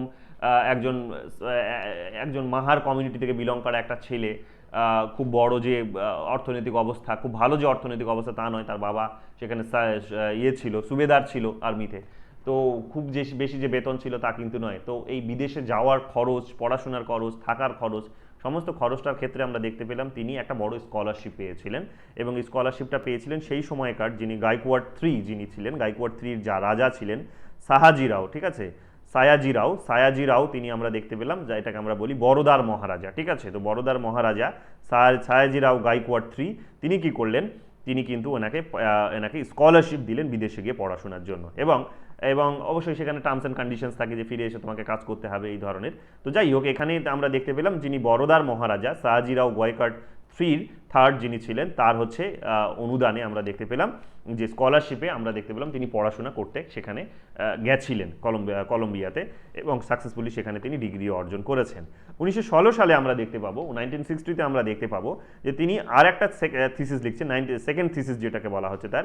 এই সেকেন্ড থিসিসের পরীক্ষায় নামটা অলরেডি অনেকবার জানতে চেয়েছে, সেটা হচ্ছে national dividend of India. National dividend কথার অর্থ হচ্ছে লাভ্যাংশ বা লাভ, ঠিক আছে। তো জাতীয় লাভ অফ ইন্ডিয়া, ভারতের জাতীয় লাভ বলতে পারো। তো এই ধরনের একটা কিন্তু টাইটেলে তিনি আমরা দেখতে পেলাম সেকেন্ড থিসিসটা তিনি লিখলেন, historic and analytical study for another MA, অর্থাৎ আরেকটা এমএ ডিগ্রি তিনি অর্জন করলেন, এবং সেখানে তার যে টাইটেল ছিল থিসিসের সেটা কিন্তু ছিল এটা যে national dividend of India historic and analytical study. এই নামে আমরা দেখতে পেলাম যিনি তিনি সেকেন্ড থিসিসটা কিন্তু সেকেন্ড ডিগ্রিটা কিন্তু লাভ করলেন। এরকম অসংখ্য ডিগ্রি তিনি লাভ করেছিলেন, সব কিছুর নাম এখানে মনে রাখা পসিবল হবে না, যেগুলো মেজর সেগুলো নামগুলোই বলে যাচ্ছি। 9th মে 1960-তে আমরা কি দেখতে পেলাম না, 9th মে 1960-তে তিনি কি করছেন না, তিনি আর একটা পেপার এখানে প্রেজেন্ট করছেন। সেই পেপারটির নাম ছিল, পরীক্ষায় অনেকবার জানতে চেয়েছে, সেটা হচ্ছে caste in India, their mechanism, genesis and development. পরীক্ষায় অনেকবার জানতে চেয়েছে নেট পরীক্ষায়, কাস্ট ইন ইন্ডিয়া, তোমাদের বোধহয় এটা ইউজিতেও এসেছিল একবার, তো এটা দেখে নিও, ভালো করে হাইলাইট করো যে caste in India, their mechanism, genesis and developments. এই নামে তিনি কি করলেন না, এই নামে তিনি আর একটা পেপার তিনি সেখানে প্রেজেন্ট করলেন, ঠিক আছে। তো এই সিকোয়েন্সটা মনে রাখবে, প্রথমে তিনি করলেন এনশিয়েন্ট ইন্ডিয়ান কমার্স 1950-তে। 1916 আমরা দেখতে পাচ্ছি কি না, national dividend of India historic and analytical study. আর 1960-তে আরও একটা তিনি করছেন, সেটা হচ্ছে যে caste in India, their mechanism, genesis and developments. এই তিনটে বিষয় আপাতত এখনো পর্যন্ত আমরা পেলাম। তারপরে আমরা কি দেখতে পাচ্ছি না, আমরা দেখতে পাচ্ছি যে তিনি কলম্বিয়া ইউনিভার্সিটি ত্যাগ করলেন, কারণ তার ডিগ্রি ওখানে সম্পন্ন হয়েছে, এবং 1916 সালে তিনি কি করলেন না, বার কাউন্সিলে মানে ল নিয়ে পড়াশোনা শুরু করলেন, এবং গ্রে ইন বলে একটা কলেজ বলতে পারো বিশেষ বিখ্যাত, সেখানে তিনি কিন্তু ভর্তি হলেন, লন্ডনে অবস্থিত, এবং সেখান থেকেও তিনি কিন্তু ডিগ্রি অর্জন করলেন। পরবর্তীকালে আমরা দেখতে পাবো, যদি ওই সময়ের মধ্যে, খুব বেশি পরবর্তীকালে নয়, কোলাপুরের মহারাজার হচ্ছে আর্থানুকূল্যে বা ফেলোশিপে আমরা কি দেখতে পেলাম, কোলাপুর মহারাষ্ট্র অবস্থিত, জানো জায়গাটা, যে কোলাপুরের মহারাজা সেখানে আমরা দেখতে পাবো যে কোয়ালাপুরের মহারাজার যে আর্থানুকূল্যে বা ফেলোশিপে তিনি পড়াশোনা লাভ করছেন। তিনি আবার সেখানে গিয়ে কিংবা লন্ডনে গিয়ে পড়াশোনা করার সুযোগ পাচ্ছেন বিখ্যাত একটা ইনস্টিটিউট, যেটা নাম হচ্ছে লন্ডন স্কুল অফ ইকোনমিক্স। ঠিক আছে, তো এখান থেকে তিনি কি করছেন না ডক্টরাল থিসিস কিন্তু লিখছেন বা ডক্টরেট ডিগ্রি উপাধি এখান থেকে লাভ করছেন। তো এখানে আমরা দেখতে পাচ্ছি কোলাপুরের মহারাজার আর্থানুকূল্যে, এটা লিখে নিতে পারো, এটা পরীক্ষা অনেকবার জানতে চেয়েছে। কোলাপুরের মহারাজা, ঠিক আছে, কোলাপুরের মহারাজার আর্থানুকূল্যে বা ফেলোশিপে তিনি কি করছেন লন্ডন স্কুল অফ ইকোনমিক্সে গিয়ে পড়াশোনা লাভ করতে পারছেন। ঠিক আছে, লন্ডন স্কুল অফ ইকোনমিক্স। ঠিক আছে, তো এটা আমরা কিন্তু এখানে দেখতে পাচ্ছি। তারপরে আমরা এখানে যেটা পাবো সেটা হচ্ছে যে এখানে যখন তিনি এখানে পিএইচডি ডিগ্রি অর্জন করছেন তখন আরেকটি মানে ওই পিএইচডি ডিগ্রির অর্জনের জন্য তাকে যে কাজটি করতে হয়েছিল, তার যে গবেষণামূলক কাজটি তাকে করতে হয়েছিল সেটা ছিল কি, সেটা ছিল তার টাইটেলটি কি ছিল, তার টাইটেল ছিল the problems of the rupee, its origin and it's solution. ঠিক আছে, the problem of the rupee, its origin and it's solutions. তো এই ধরনের একটা টাইটেলে তিনি কি করলেন, তার পিএইচডি ডিগ্রি শেষ করলেন। ঠিক আছে, এটা আমরা দেখেছি এবং সেখানে মোটামুটিভাবে তোমরা এখনো পর্যন্ত যে নামগুলো পেলে সেখানে পরিষ্কার বুঝতে পারছো যে সেখানে একটা একটা এক তো সেগুলোর মধ্যে কাস্টের বিষয়টা জড়িয়ে আছে, আর দ্বিতীয় সেখানে কিন্তু ইকোনমির বিষয়টা জড়িয়ে আছে। তো বুঝতেই পারছো কাস্ট আর ইকোনমিকে রিলেটেড করে তিনি কিন্তু ইন্ডিয়াকে বোঝার চেষ্টা করেছিলেন এবং শুধু তাই নয়, পরবর্তীকালে পলিটিক্সটাকেও তিনি কিন্তু খুব ভালোভাবে ফিরে এসে বোঝার চেষ্টা করেছিলেন। দীর্ঘ সময় যখন তুমি দেখবে যে দীর্ঘ সময় যখন তিনি আমেরিকাতে লন্ডনে গিয়ে পড়াশোনা করছেন, তাকে কিন্তু বিভিন্ন যে সমস্ত ন্যাশনাল ফ্রিডম ফাইটার্সরা ছিল তাদের সঙ্গে যখন সাক্ষাৎ হচ্ছে সেখানে তারা কিন্তু তাকে প্রভাবিত করার চেষ্টা করেছিল, ইনফ্লুয়েন্স করার চেষ্টা করেছিল যে তুমি এখানে ফিরে আসো বা তুমি কেন না এখান থেকে এই ন্যাশনাল ফ্রিডম ফাইটে অংশগ্রহণ করছো না। তো তিনি তখন বলেছিলেন যে এই মুহূর্তে আমার কাছে পড়াশোনাটা খুব গুরুত্বপূর্ণ, কারণ আমি জীবনে কিছু না যদি করতে পারি, ভালো যদি কিছু না করতে পারি, আমার কাছে যদি যোগ্যতা না থাকে, তাহলে আমি হয়তো সেই ফাইটটাকে বেশি দিন চালাতে পারবো না। তো এই মুহূর্তে আমার কাছে এখন বড় চ্যালেঞ্জটা হচ্ছে নিজের ডিগ্রিটা অর্জন করা, প্রচুর জ্ঞান অর্জন করা, সমাজটাকে প্রপারলি বোঝা এবং সমাজের মধ্যে কিভাবে চেঞ্জ নিয়ে আসা যায় সেগুলো ভালোভাবে অনুধাবন করা। তো এটা করতে গেলে আমাকে যেগুলো করতে হবে সেটা হচ্ছে বারে বারে ইকোনমি নিয়ে পড়াশোনা করতে হবে, পলিটিক্স নিয়ে চর্চা করতে হবে এবং সেখানে আমাকে হিস্ট্রিটা ভালো করে জানতে হবে, এগুলো নিয়ে আমাকে চর্চা করতে হবে এবং আরও যে সমস্ত সোসাইটাল এভিলসগুলো আছে সেগুলোকে কীভাবে ডিস্ট্রয় করা যায় সেগুলো নিয়ে অধ্যয়ন করতে হবে এবং সোসাইটি কীভাবে প্রোগ্রেস করেছে, বিশেষ করে আমেরিকা আর লন্ডনের মতো সোসাইটিসগুলো, তাদের ইতিহাসটা তিনি পড়ার চেষ্টা করে পড়ে বোঝার চেষ্টা করলেন যে কীভাবে আমাদের ইন্ডিয়ান সোসাইটিতেও চেঞ্জ নিয়ে আসা যেতে পারে। এবং শুধু তাই নয়, যেমন আমি তোমাদের নামটা বললাম যে তার যিনি টিচার্স ছিলেন, নামটা কি এক্ষুনি বললাম, উনি নন, ইনি যিনি বিদেশি যিনি ছিলেন জন ডিবি। তো জন ডিবির সান্নিধ্যে থেকে আমরা দেখেছি যে তিনি অসংখ্য জ্ঞান লাভ করেছিলেন এবং ওনার মতোই এখানে এসে অ্যাফার্মেটিভ অ্যাকশনসগুলোকেও এখানে অ্যাপ্লাই করেছিলেন। ঠিক আছে, তো আমরা পাবো সেগুলো আলোচনায় আসছি পরে।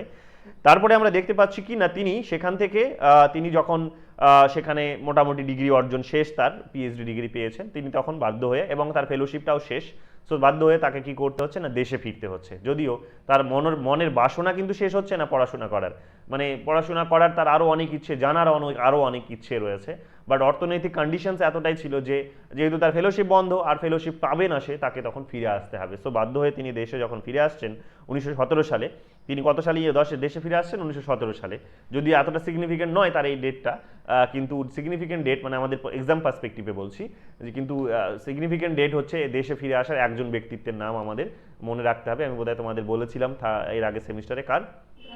গান্ধীজি। কেন? কারণ গান্ধীজি যে ডেটে ফিরে এসেছিলেন বর্তমান দিনে বিশেষ করে, সেই ডেটটাকে এখন এনআরআই দিবস হিসেবে পালন করা হয়। ডেটটা কত ছিল? হ্যাঁ না, ডেট কত ছিল বলতে পারো? ঐশী, ডেটটা কি ছিল? না, পরীক্ষায় অনেকবার জানতে চেয়েছে, তিনি দেশে ফিরে এসেছিলেন যে ডেটে, সেই ডেটটাকে সামনে রেখে এখন এনআরআই দিবস সেলিব্রেট করা হয়। ঠিক আছে, এনআরআই দিবস সেলিব্রেট করা হয় প্রত্যেক বছর এবং নরেন্দ্র মোদীর আমলে, আমাদের সম্মানীয় প্রধানমন্ত্রী নরেন্দ্র মোদীর আমলে এখন তোমরা দেখবে যে ভীষণভাবে এটাকে আরও ভীষণভাবে ভ্যালুস দেওয়া হচ্ছে এবং এগিয়ে নিয়ে যাওয়ার চেষ্টা করা হচ্ছে। দারুণ, মানে ইনিশিয়েটিভ যেভাবে নিচ্ছে, ডায়াসপোরাদের সঙ্গে যেভাবে কমিউনিকেট করছে, এটা মাইন্ড ব্লোয়িং বলা যেতে পারে। তো যাই হোক, এটা যদিও অনেক আগেই শুরু হয়েছিল, বাট এই মুহূর্তে এসে আমরা দেখতে পাবো এটা রাইট, এই মুহূর্তে আমরা দেখতে পাবো যে এটা কিন্তু খুব গুরুত্বপূর্ণ একটা জায়গা। 9th জানুয়ারি, তোমরা কি বলছিলে? 9th ইয়ার বলছিলে, এটা 1915 সাল, ইয়ারটা হচ্ছে 1915 সাল, মনে নেই? পড়াতে গিয়ে বলেছিলাম, জওয়াহরলাল নেহরুও পড়াতে গিয়েও তো বলেছিলাম। তো সেখানে আমরা দেখতে পাবো কি যে ওই ডেটে উনি ফিরে আসছিলেন, ইনি পড়াশোনা ডিগ্রি শেষ করে 1917 সালে ফিরে আসছেন। যদিও এনার ডেটটা এক্সাম পার্সপেক্টিভে গুরুত্বপূর্ণ নয়, বাট খুবই সিগনিফিকেন্ট তারপরেও, ঠিক আছে? এনার পুরো টাইম পিরিয়ডটাকে জানার জন্য, এনার পুরো স্ট্রাগলটাকে বোঝার জন্য এটা কিন্তু খুব গুরুত্বপূর্ণ একটা বিষয়, ঠিক আছে? আমরা এটা দেখতে পাচ্ছি, ঠিক আছে? যেমনটা তোমাদের অলরেডি আমি আবার এখানে বলেও দিয়েছি যে তিনি, আমি আসছি পরে, এটা এখন আর বলছি না, পরের বিষয়টা আগে হয়ে যাবে নইলে। তারপরে আমরা কি দেখতে পাচ্ছি না, 1917-এ তিনি যখন দেশে ফিরে আসছেন তখন কি করছেন না, তিনি মিলিটারি সেক্রেটারি হিসেবে গাইকোয়াডে, এই গাইকোয়াডে আসলে, ঠিক আছে, গাইকোয়াড যার আসলে কি যে ফেলোশিপ পেয়েছিলেন, মনে আছে এই যে বললাম গাইকোয়াডে যার ফেলোশিপ পেয়েছিলেন, তিনি এখানে তার এবার তার ঋণ শোধ করার উদ্দেশ্যে বলা ভালো, যে তিনি এখন তাকে কি করতে হচ্ছে না, তাকে এখানে মিলিটারি সেক্রেটারি হিসেবে তাকে কিন্তু কাজ করতে হচ্ছে এই গাইকোয়াডে এসে। এবং আমরা দেখতে পাচ্ছি যে তিনি এখানে যখন অ্যাপয়েন্ট হচ্ছেন তারপর থেকে তিনি বেশ ভালোই কাজকর্ম সেখানে করছিলেন, বাট তার ফ্যামিলির কন্ডিশনের কারণে তাকে আরও প্যারালালি কাজ করতে হয়েছে। যেমন আমরা দেখতে পেয়েছি ফ্যামিলির কন্ডিশন খুব খারাপ থাকার কারণে তাকে আরও অনেক বেশি কাজ করতে হয়েছে। যেমন তিনি টিউটর হিসেবে কাজ শুরু করেছিলেন, শুধু টিউটর নয়, তারপরে আমরা দেখতে পাবো যে তিনি অ্যাকাউন্টেন্ট হিসেবে কাজ করতে শুরু করেছিলেন, এবং তারপরে আমরা দেখতে পাবো যে তিনি একটি কনসাল্টিং বিজনেসও কিন্তু এস্টাবলিশ করেছিলেন, দাঁড় করানোর চেষ্টা করেছিলেন। বাট তিনি যেহেতু হচ্ছে এখানে যখনই আসলে তিনি এই বিজনেস তার যে বলা ভালো যে ক্লায়েন্টদের সঙ্গে ডিল করতেন, কমিউনিকেট করতেন, তখনই তার ক্লায়েন্টরা যখন জানতে পারতো, আর ক্লায়েন্ট মানে বিজনেস করছে, ক্লায়েন্ট মানে পরিষ্কার বুঝে নাও যে সেই সময়কার কথা, মানে কি ক্লায়েন্ট মানে হচ্ছে সেগুলো সব এলিট ক্লাসগুলোই হবে, ব্রাহ্মণরাই হবে, বুঝতে পারছো তো? কারণ তখনও পর্যন্ত এই দলিতরা এতটা তো প্রোগ্রেস করেনি, ইভেন এখনও তো অনেক পিছিয়ে আছে, তারপরেও যতটা করেছে তখনও তো সেটা দেখা যেত না, এবং তিনিই প্রথম মানুষ যে আন্দোলনটা শুরু করছেন। আর আমরা তো এখন আন্দোলনটা ভোগ করছি, আন্দোলনের ফলটা ভোগ করছি। তো আমাদের হয়তো এখন অনেক ডেভেলপমেন্ট হয়েছে, কিন্তু সেই সময় তিনি এই প্রবলেমসগুলো ফেস করছেন, যে তিনি যখন কনসালটেন্ট এজেন্সিস যখন এইরকমভাবে খুলছেন, তখন আমরা দেখতে পাচ্ছি বিজনেস যখন খুলছেন, তখন আমরা দেখতে পাচ্ছি যে তিনি আনটাচেবলস হওয়ার কারণে, মাহার কমিউনিটি থেকে বিলং করার কারণে আমরা দেখতে পাচ্ছি যে তাকে কি করা হচ্ছে না, তার ক্লায়েন্টরা তার সঙ্গে কিন্তু ডিল করতে চাইছে না। তো তার কিন্তু এইভাবে ব্যবসার এগোচ্ছে না, তার কাজকর্ম এইভাবে তার ফলে এগোচ্ছে না। তো শুধুমাত্র সে একটা অন্য কমিউনিটি থেকে বিলং করতো, মানে একটা এই ধরনের মাহার কমিউনিটি থেকে বিলং করতো, তিনি আনটাচেবলস হিসেবে বিবেচিত হতেন, সোসাইটাল এভিলসদের দ্বারা বিবেচিত হতেন বলে আমরা দেখতে পাচ্ছি কি না, এই ধরনের প্রবলেমসগুলো তাকে ফেস করতে হতো। কিন্তু তিনি শিক্ষায় কম ছিল না, অসাধারণ তার জ্ঞান ছিল, তিনি পণ্ডিত মানুষ ছিলেন, এত বড় তার ডিগ্রি ছিল, এবং জানার খুব ইচ্ছে ছিল তার, প্রচুর ডিগ্রি, প্রচুর তার কিন্তু জ্ঞান ছিল। তো জানার খুব ইচ্ছে ছিল, এবং সে তুমি জানলে তবেই তো কোনো একটা প্রবলেমের সমাধান করতে পারবে। তো প্রবলেম সলভ করার জন্যও কিন্তু অনেক যথেষ্ট একজন দক্ষ মানুষ, কিন্তু যেহেতু তিনি এই ধরনের একটা কমিউনিটি থেকে বিলং করতেন যেটা সোসাইটিতে আনটাচেবলস হিসেবে বিবেচিত হয়, তো তার কাছে কিন্তু কেউ যেত না। তো তার প্রবলেমসটা কিন্তু তার ফলে তিনি শিক্ষিত হওয়ার ফলেও কিন্তু এখানে এসে তার যে দুঃখ বা তার যে সমস্যা সেটা কিন্তু দূর হলো না, ঠিক আছে? সোসাইটি তাকে কিন্তু এইভাবে বেঁধেই ফেললো বলা যেতে পারে, ঠিক আছে? যে এই ধরনের একটা সমস্যা দিয়ে শিক্ষিত মানুষ হওয়ার পরেও তাকে বেঁধে দিল। শুধু কি তাই? তা নয়। শুধু কি আমি যদি বিজনেসম্যান বা অন্য কোনো ব্রাহ্মণদের বলি তা কিন্তু নয়, এখানে শিক্ষিতদের মধ্যেও এই প্রবণতাটা আছে। তিনি কি করলেন আমরা দেখতে পাবো যে তিনি প্রফেসর হিসেবে যোগদান করেছিলেন সাইডেনহাম কলেজে, ঠিক আছে? এটা ছিল একটা কমার্স এবং ইকোনমিক্স কলেজ, মুম্বাইয়ে এটা অবস্থিত, সাইডেনহাম কলেজ। এবং আমরা দেখলাম যে তিনি যখন এখানে পলিটিক্যাল ইকোনমির প্রফেসর হিসেবে যখন 1918-এ যোগদান করছেন, তখন আমরা কি দেখতে পাচ্ছি যে তিনি, তার যে স্কিলস আছে, তিনি অনেক পণ্ডিত মানুষ, অনেক ডিগ্রি তার কাছে আছে, জ্ঞান আছে, তারপরে আমরা দেখতে পাই, এবং সেটা দিয়ে আমরা দেখতে পাচ্ছি যে স্টুডেন্টদের মন জয় করে নিয়েছিলেন। স্বাভাবিক, স্টুডেন্টরা যখন পড়বে, যদি না জানে যে সে শূদ্র কমিউনিটি থেকে বিলং করে, তো তাকে কিভাবে নেবে? ওইভাবেই নেবে, শিক্ষিত মানুষ হিসেবেই নেবে, ব্রাহ্মণ হিসেবেই হয়তো ধরে নাও নেবে, কারণ সেই সময় এই ধরনের মানুষরা তো উঠতো না, মানে এই শূদ্র কমিউনিটি থেকে কিংবা ধরেন আনটাচেবলসদের মধ্যে থেকে বা অন্যান্য কমিউনিটিগুলো থেকে, কাস্টগুলো থেকে তো মানুষ উঠতো না, এডুকেশন লেভেলটা তো পেতো না। তো স্বাভাবিকভাবে যারা আসতো তাদেরকে মানে মানে মানে কি বলবো, যে ব্রাহ্মণ হিসেবেই বিচার করা হতো। কিন্তু যখন জানতে পারতো যে তিনি ব্রাহ্মণ নন, তখন আমরা দেখেছি একদিকে তিনি স্টুডেন্টদের মন জয় করে নিয়েছেন, কিন্তু টিচার্সদের মন জয় করতে পারলেন না। কীরকমভাবে প্রফেসররা, মানে টিচার্স যারা আরও ছিলেন, কলিগস যারা ওনার ছিলেন, সেই সময় আমরা দেখেছি কলিগসরা কী করতেন, তাকে তিনি এই ধরনের একটা কমিউনিটি থেকে বিলং করার কারণে তার সঙ্গে কিন্তু ভালো ব্যবহার করতেন না, মিসবিহেভ করতেন। এবং আমরা দেখেছি সেখানে যে খাওয়ার জন্য যে জলটা রাখা থাকতো না, জগটা রাখা থাকতো, টিচারদের জন্য সেই জগটা তার ছোঁয়ার কোনো অধিকার ছিল না, ওকে ছুঁতে দেওয়া হতো না, এবং যদি কখনো ভুল করেও জল পিপাসায় যদি কখনো সে ছুঁয়ে নিয়েছে তাহলে তাকে তিরস্কার করা হতো, ঠিক আছে। তো এই ধরনের সমস্যার মধ্যেও তাকে কিন্তু পড়তে হয়েছে। তো টিচার্সরা, তার কলিগসরা তাকে কিন্তু এইরকম একটা সমস্যার মধ্যে ফেলেছে, এগুলো কিন্তু আমরা জানি, ঠিক আছে। এবং তাকে আলাদা করে সেই কারণে পরবর্তীকালে জল ফল নিয়ে আসতে হতো। যাই হোক, এই ধরনের একটা বিষয় আমরা দেখেছি। 1980-তে আমরা দেখলাম যখন তোমরা দেখবে যে 1919 আসলে 1919 সালে তোমরা যখন দেখবে যে 1919 সালে কি হচ্ছে না, মন্টেগু চেমসফোর্ড রিফর্ম আসছে, রাইট। মন্টেগু চেমসফোর্ড রিফর্ম আসছে 1919 সালে। আমরা জানতে পারি যে 1919 সালের আইনটা আসছে। সেই আইনটা যখন আসছে তখন তার সেখানে এই আইনটার মধ্যে যে প্রিন্সিপালসগুলো ডিসাইড করা হবে সেগুলো তার মধ্যে যেমন একটা ছিল যে সেখানে ভোটিং রাইটসের কোয়ালিফিকেশনস কী হবে, মানে ভোটিং রাইটস দেওয়া হবে, তো ভোটিং রাইটসের কোয়ালিফিকেশনস কী হবে সেটা বিচার করার জন্য সেখানে সাউথ বরো কমিটি এসেছিল, ঠিক আছে। সাউথ বরো কমিটি 1918 সালে এসেছিল, তৈরি হয়েছিল, এবং আমরা জানি এই সাউথ বরো কমিটির সামনে তাকে কি করা হয়েছিল, তাকে ডাকা হয়েছিল যে তুমি এসে বলো, তোমার শিক্ষাগত যোগ্যতা অনেক আছে এবং তুমি এই সমাজের একজন বড় মুখ, এইরকম তুমি এসে বলো যে কীরকম তো এই কোয়ালিফিকেশনস থাকলে এখানে ইলেকশনসটাকে মহিলাদের বা ইন জেনারেল ইলেকশনস প্রসেসে ভোটিং রাইটসটাকে ইনশিওর করা যেতে পারে, ভোটিং রাইটসটা ইনশিওর করা যেতে পারে মানুষের। তো তিনি তখন আমরা দেখতে পাবো যে সাজেশনস দিয়েছিলেন এখানে, যে সেপারেট ইলেক্টোরেটসের সাজেশনস দিয়েছিলেন, এবং আনটাচেবলসদের জন্য আমরা দেখতে পাবো যে রিজার্ভেশন পলিসির কথা তিনি কিন্তু প্রথমবার তিনি কিন্তু একদম লিগালি তিনি কিন্তু বললেন, মানে একেবারেই কোনো একটা বড় এরকম অথরিটির সামনে এসে বলার সুযোগ কিন্তু পেলেন। এবং শুধু তাই নয়, এবং এখানে একটা বিষয় জেনে রাখো, 1919 পিরিয়ডটা একটুখানি ভালো করে জেনে রাখো, এটা ফেমিনিজম পড়াতে গিয়েও খুব গুরুত্বপূর্ণ। তোমাদের হয়তো বলেছি আমি এর ক্লাসে, না বলে থাকলে শুনে নাও ভালো করে এখানে। সেটা হচ্ছে কি না, সেটা হচ্ছে যে আমরা দেখতে পাবো যে 1919 সালে তোমরা 1918 সালে তোমরা দেখবে ইংল্যান্ডে কি এসেছিল না, representations of the people's act এসেছিল, representations of the people's act এসেছিল, যেখানে তোমরা দেখবে মহিলাদের জন্য প্রথমবারের মতো ভোটাধিকার স্বীকার করা হয়েছিল, রেকগনাইজড করা হয়েছিল, প্রদান করা হয়েছিল।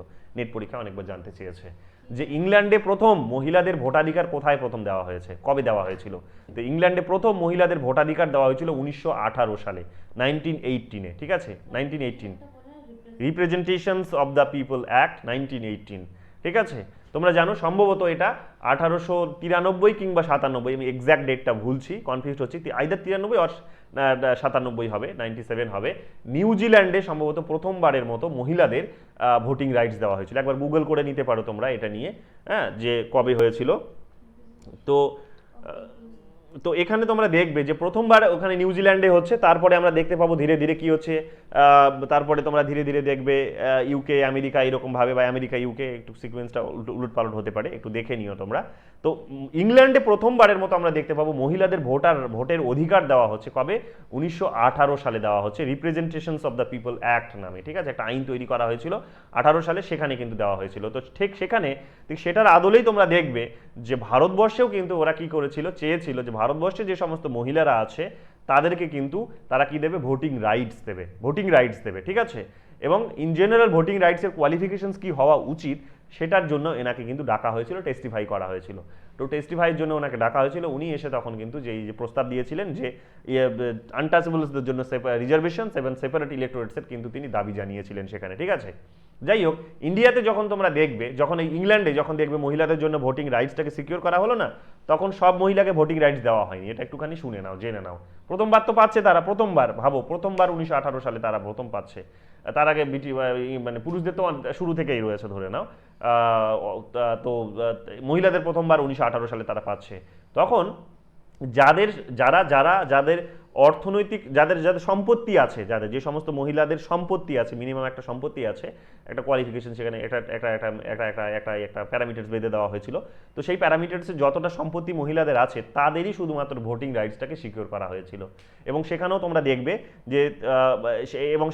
দেখবে যে 8.5 মিলিয়ন মহিলা সেখানে কিন্তু সেই ক্যাটাগরিতে ফিট হয়েছিল। সেটা ছিল তাদের 3 ভাগের 2 ভাগ মহিলা, তাদের দেশের যে 3 ভাগের 2 ভাগ মহিলা, তাদের কাছে সম্পত্তি ছিল, এবং এই সম্পত্তি থাকার ফলে এরা কিন্তু ভোটের অধিকারটা পেয়েছিল। এবং এদের বয়সটাও বলে দেওয়া হয়েছিল 30 বছরের উপর হতে হবে, ঠিক আছে, 30 বছরের উপর। তখন 30 বছরের ক্রাইটেরিয়া দেওয়া হয়েছিল যে যদি তোমার 30 বছর বয়স হয়, যদি তোমার কাছে সম্পত্তি থাকে, তাহলে তুমি ভোট দেওয়ার অধিকারটা পাবে। তো এই অধিকারটা তাদেরকে দেওয়া হয়েছিল, ঠিক আছে, প্রথমবারের মতো। সেখানেও আমরা দেখতে পাবো যে সেই সময় মহিলাদের অনেক বেশি সম্পত্তির অধিকার ছিল ইংল্যান্ডে। তো দেখতে পাবো 8.5 মিলিয়নস মহিলার সম্পত্তি ছিল, তো তারা কিন্তু সেই ক্রাইটেরিয়াতে ক্যাটাগরিতে ফিট হয়ে গেছিল। বাকি এখনও মানে 3 ভাগের মধ্যে 1 ভাগ এখনও কিন্তু আমরা দেখতে পাবো মহিলা সেখানে ফিট হয়নি। পরবর্তীকালে তোমরা দেখবে 1928-এ গিয়ে আবার সেটাকে রিফর্ম করা হয়, এই আইনটাকে রিফর্ম করে সেখানে আরও সেটাকে এক্সটেন্ড করার চেষ্টা করা হয়েছে। তো ইন্ডিয়াতে তোমরা দেখবে যে ইন্ডিয়াতে এই ঠিক এই সময়ের মধ্যে যখন সাউথ বড় কমিটি তৈরি হচ্ছে, 1919 সালের আইন তৈরি হবে, এই ধরনের একটা পলিসি, একটা ডিসিশন নেওয়া হচ্ছে, হ্যাঁ, প্রসেস চলছে, তখন তোমরা দেখতে পাবে কি না, তখন তোমরা দেখতে পাবে যে এই আম্বেদকরকে সেখানে ডাকা হলো যে ভোটিং রাইটসের জন্য ক্রাইটেরিয়া কী হবে সেটা বিবেচনা করার জন্য। আমরা এটা দেখলাম এখানে এসে তিনি কিন্তু এই সেপারেট ইলেক্টোরেটস এবং রিজার্ভেশনস ফর আনটাচেবলস এই দাবিটা কিন্তু সেখানে তিনি জ্বালালেন। তো এত বড় একটা তিনি কিন্তু সেখানে দাবি জানালেন। এবং মহিলাদের, ইন্ডিয়াতেও তখন মহিলাদের কি হলো, এই আইনটার মধ্যে দিয়ে তোমরা দেখবে এই 1919 সালের আইনের মধ্যে দিয়ে প্রথমবার ভারতে মহিলাদের ভোটিং রাইটসটাকে সিকিউর করা হলো, প্রথমবার। বুঝতে পারলে তো, প্রথমবার মহিলারা ভোটার অধিকার পেল। তার আগে কিন্তু মহিলাদের ভোটের অধিকার ছিল না। তো মহিলাদের ভোটের অধিকার তখন কিন্তু তারা পেল, এবং এখানেও কিন্তু দেখবো এই অর্থনৈতিক ক্রাইটেরিয়া এখানেও বেঁধে দেওয়া হয়েছিল, ঠিক আছে। তো এগুলো আমরা কিন্তু এখানে দেখতে পাবো। তারপরে আমরা কি দেখতে পাবো, তারপরে আমরা দেখতে পাবো যে 1920 সালে তিনি কি করছেন না, তারপর থেকে বিশেষ করে তিনি একটা পলিটিক্যাল, একটা বলা যেতে পারে যে সোসাইটির মধ্যে আরও আপলিফটমেন্ট নিয়ে আসার জন্য, ডিপ্রেসড ক্লাসদের, এই আনটাচেবলসদের আরও আপলিফটমেন্ট ঘটানোর জন্য তিনি কি করলেন না, বড় বড় ইনিশিয়েটিভ নিতে শুরু করলেন। তার মধ্যে যেমন একটা গুরুত্বপূর্ণ ইনিশিয়েটিভ ছিল, যেমন তিনি প্রচারের ইনিশিয়েটিভ নিয়েছিলেন, ঠিক আছে, প্রচারের ইনিশিয়েটিভ নিয়েছিলেন। যে প্রচারের ইনিশিয়েটিভের মধ্যে দিয়ে কী করতে হবে না, জনগণের মধ্যে বা এই ডিপ্রেস ক্লাসগুলোর মধ্যে সচেতনতা তৈরি করতে হবে, তাদেরকে বোঝাতে হবে যে তারা যে অবস্থাটায় আছে এটা তাদের তৈরি করা, মানে এটা তাদের ভগবান প্রদত্ত নয় কিংবা ঈশ্বর প্রদত্ত নয়, এটা মানুষের তৈরি করা একটা সিস্টেম। ভগবান কখনো ডিসক্রিমিনেশনস করে না, এবং ভগবান যদি কখনো ক্লাসিফিকেশনস করেছে, কিন্তু সেই ক্লাসিফিকেশনের মধ্যে অ্যাটলিস্ট ডিসক্রিমিনেশনস থাকে না, বৈষম্য থাকে না, এক্সপ্লয়টেশনস থাকে না, ঠিক আছে। ক্লাসিফিকেশন সবসময় থাকবে, ক্লাসিফিকেশন খারাপ নয়, হ্যাঁ, ক্যাটাগরাইজেশনস খারাপ নয়, কিন্তু কথাটা হচ্ছে সেখানে এক্সপ্লয়টেশনস যদি থাকে তাহলে সেটা খারাপ। তো এখানে তিনি কিন্তু এই মানুষদেরকে বোঝানোর লক্ষ্যে তাদেরকে এখানে আমরা দেখতে পেলাম যে তিনি কতগুলো বড় বড় ইনিশিয়েটিভ নিলেন, এবং এই উদ্দেশ্যে আমরা দেখতে পেলাম যে তিনি প্রথম মারাঠি উইকলি প্রকাশ করার চেষ্টা করলেন, অর্থাৎ পিরিয়ডিক্যালস তিনি কতগুলো এখানে প্রকাশ করার চেষ্টা করলেন। কতগুলো পিরিয়ডিক্যাল প্রকাশ করার চেষ্টা করেছে, বিশেষ করে 5টা পিরিয়ডিক্যালসের আমরা নাম বলতে পারি। পিরিয়ডিক্যালস মানে কি, পিরিয়ডিক্যালস মানে জার্নাল বলতে পারো, পত্রিকা বলতে পারো। তো 5টা পত্রিকা তিনি সেই সময় দেখবে বের করেছিলেন, পরপর বের করতেন বিভিন্ন সময়ে, বিভিন্ন জায়গা থেকে, বিভিন্ন ভাষায়। তো আমরা এখানে দেখেছি প্রথম পত্রিকাটা তিনি বের করেছিলেন 1920 সালে। নাম কি ছিল প্রথম পত্রিকা 1920 সালে যেটা তিনি বের করেছিলেন? নাম ছিল মুক নায়ক, ঠিক আছে, মুক নায়ক। মুক মানে কি? ওই মুখ নয়, ময় হুসু আর খ, তুমি বলছো মুখ, আমি বলছি মুখ, ময় হুসু আর খ, মুখ বাংলায় যেটাকে বলে। হ্যাঁ, মুখ মানে হচ্ছে বধির যারা। মুখ মানে কি, বধির মানে কি, বধির মানে বোঝো? ওইটা বধির মানে যারা হচ্ছে, যারা বলতে পারে না, বলতে শুনতে পারে না, তাদেরকে মুখ, বোবা বা ঠসা যারা হয়, ঠিক আছে, বা শুনতে পারে না, যাদের ভগবান প্রদত্ত এইরকম কিছু যাদের একটা ইয়ে থাকে, তাদের কথা বলা হচ্ছে, ঠিক, মুখ নায়ক, ঠিক আছে। তাহলে বধিরদের নায়ক যেটাকে বলা যেতে পারে, যারা শুনতে পারে না, বলতে পারে না, তাদের নায়ক। এই ধরনের নামে তিনি একটা কিন্তু, ঠিক আছে, এই একটা পত্রিকা বের করলেন, এটা হচ্ছে মুখ নায়ক নামে, ঠিক আছে, মুখ নায়ক, MOOKNAYK, মুখ নায়ক। তো মুখ নায়ক নামে তিনি কিন্তু একটা পত্রিকা বের করলেন, ঠিক আছে, এখানে উইকলি পিরিয়ডিক্যালস বের করলেন, এবং এটা কোন ভাষায় বের করেছিলেন এটাও ভালো করে হাইলাইট করে নাও, কারণ পরীক্ষায় এটাও জানতে চায় যে কোন ভাষায় বেরিয়েছিল। তো এটা মারাঠি ভাষায় বেরিয়েছিল, ঠিক আছে, নেট পরীক্ষায় অনেকবার এইভাবে জানতে চেয়েছে ভাষাটা, বিশেষ করে তিলকের নামগুলো, তিলকের যেমন জার্নালসগুলোর নাম, পিরিয়ডিক্যালসগুলোর নাম যেমন জানতে চায়, তো এনারগুলোও বোধহয় একবার দুবার জানতে চেয়েছে, আমি যতটা রিকল করতে পারছি। তো যাই হোক, এখানে নোট করে নাও যেটা মারাঠি ভাষায় কিন্তু এটা প্রকাশ হয়েছিল, ঠিক আছে, উইকলি একটা ছিল, নাম ছিল মুখ নায়ক, এবং প্রথম ছিল 1920 সালে।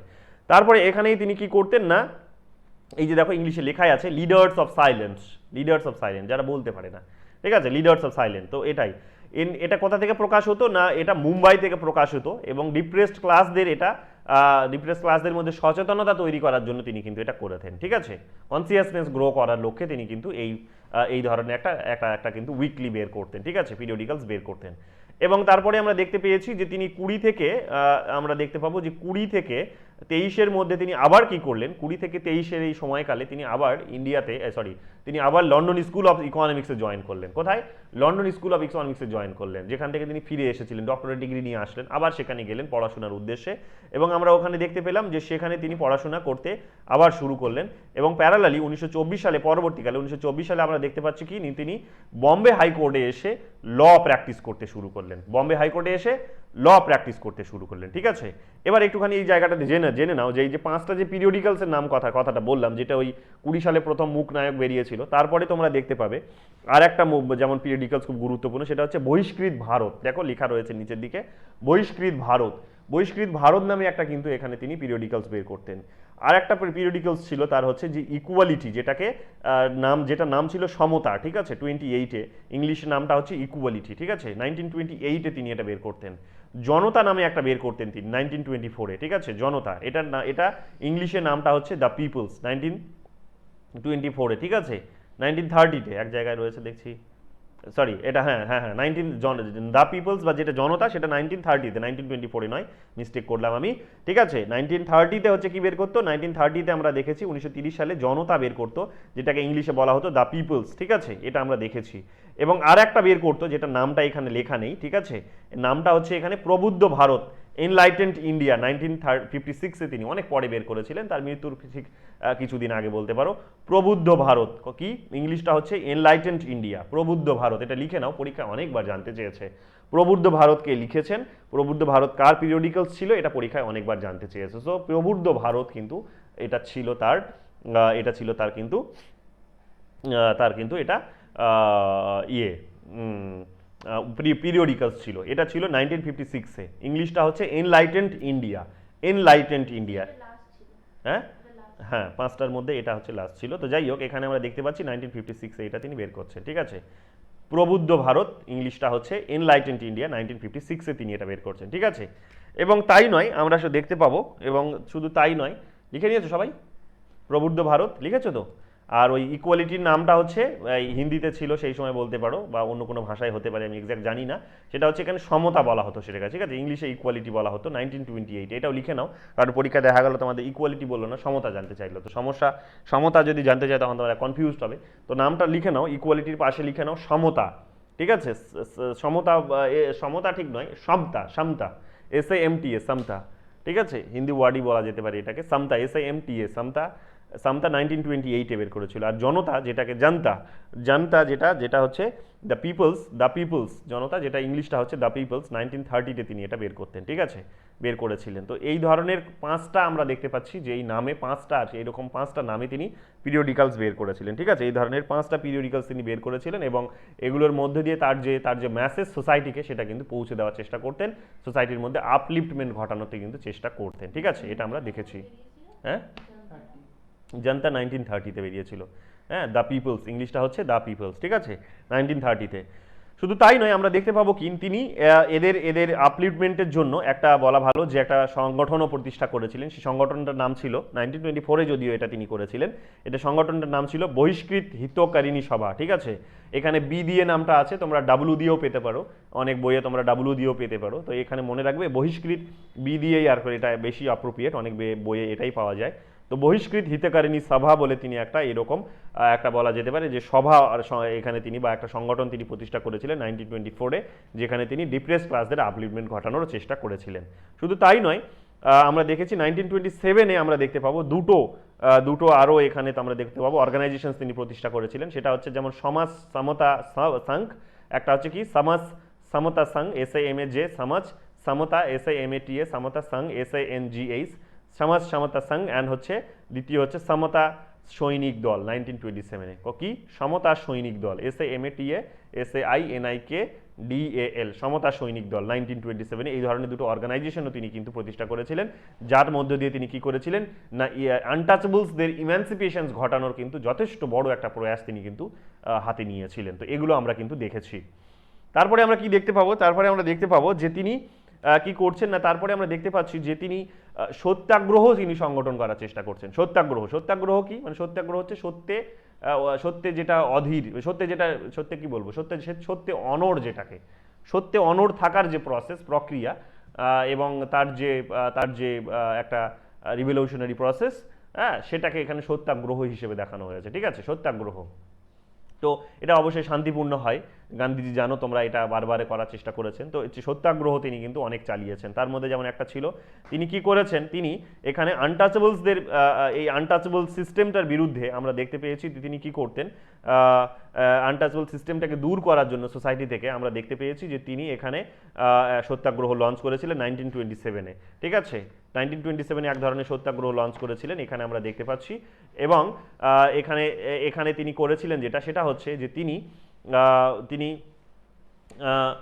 পাবলিক মুভমেন্ট করতেন, সত্যাগ্রহের রূপ হিসেবে তিনি আমরা দেখেছি যে পাবলিক মুভমেন্ট করতেন, মার্চ করতেন, রাস্তায় জুড়ে হাঁটতেন, বিদ্রোহ করতেন, স্লোগান শাউটিং করতেন, জনগণকে সচেতন করার চেষ্টা করতেন, যারা আসলে এই ধরনের অ্যাক্টিভিটিসগুলো চালায় তাদের বিরুদ্ধে এক ধরনের একটা প্রতিবাদ বলা যেতে পারে। এবং শুধু তাই নয়, আমরা দেখেছি যে তিনি কি করতেন না, যে সমস্ত পাবলিক ড্রিঙ্কিং ওয়াটার রিসোর্সগুলো আছে, যেমন হচ্ছে কুয়ো ধরে নাও, জলাশয় ধরে নাও, ট্যাঙ্ক ধরে নাও, সেই সমস্ত এলাকাগুলোতে গিয়ে ইনি কি করতেন, ইনি সেখানকার জল পান করতেন। কারণ জল পান নিষিদ্ধ ছিল ওদের, তো স্বাভাবিকভাবেই মানে ওরা তো আনটাচেবলস ছিলেন ইনি, তো উনি যেখানে যেখানে যেতেন সেখানে কি ছিল, সেখানে ওই গঙ্গার জল ছিটিয়ে যেহেতু শুদ্ধ করার একটা প্রসেস ছিল, এখনও অনেক জায়গায় প্র্যাকটিস করা হয় এটা, যদিও মডার্ন এডুকেশন আসার ফলে এগুলো এখনটা অনেকটা ডিক্লাইন করেছে এগুলো সোসাইটিতে, বাট এগুলো এখনও অনেক আছে, ঠিক আছে। তো এগুলো আমরা দেখতে পাই কি, তিনি যেহেতু তাকে জলপান করাটা নিষেধ ছিল, তিনি শুধু আনটাচেবলস হওয়ার কারণে, তো তিনি কি করতেন, এরকম হাজার হাজার মানুষকে নিয়ে গিয়ে একসঙ্গে কি করতেন, এরকম কুয়ো থেকে কিংবা নইলে পুকুর থেকে, নইলে হচ্ছে নদী থেকে জল পান করার চেষ্টা করতেন, ট্যাঙ্ক থেকে জল পান করার চেষ্টা করতেন। তো এইরকম একটা সত্যাগ্রহ তিনি কিন্তু সেই সময় চালিয়েছিলেন। এবং আমরা দেখতে পাবো যে তিনি শুধু তাই নয়, হিন্দু এই মন্দিরেও কিন্তু এদের কিন্তু প্রবেশ কিন্তু নিষেধ ছিল, তো স্বাভাবিকভাবে তিনি তারও বিরুদ্ধে কিন্তু সোচ্চার ছিলেন, এবং এই উদ্দেশ্যে আমরা দেখতে পেয়েছি যে তিনি এইরকম মাসকে একসঙ্গে নিয়ে গিয়ে কি করতেন না, হিন্দু মন্দিরে ঢোকার চেষ্টা করতেন, হিন্দু মন্দিরে গিয়ে তাদের উপাসনা করা, পুজো করা, ভগবানের উপাসনা করা, পুজো করার চেষ্টা কিন্তু করতেন। তো সোসাইটি কিন্তু এগুলোতে তাদেরকে বাধা দিত, কিন্তু এর বিরুদ্ধেই তিনি কি করতেন না, মন্দিরে ঢুকে ভগবানের পুজো করার চেষ্টা করতেন, ঠিক আছে। তো এই ধরনের চেষ্টাগুলোও তিনি কিন্তু সেই সময় চালিয়ে গেছেন, এই ধরনের সত্যাগ্রহ তিনি চালিয়ে গেছেন।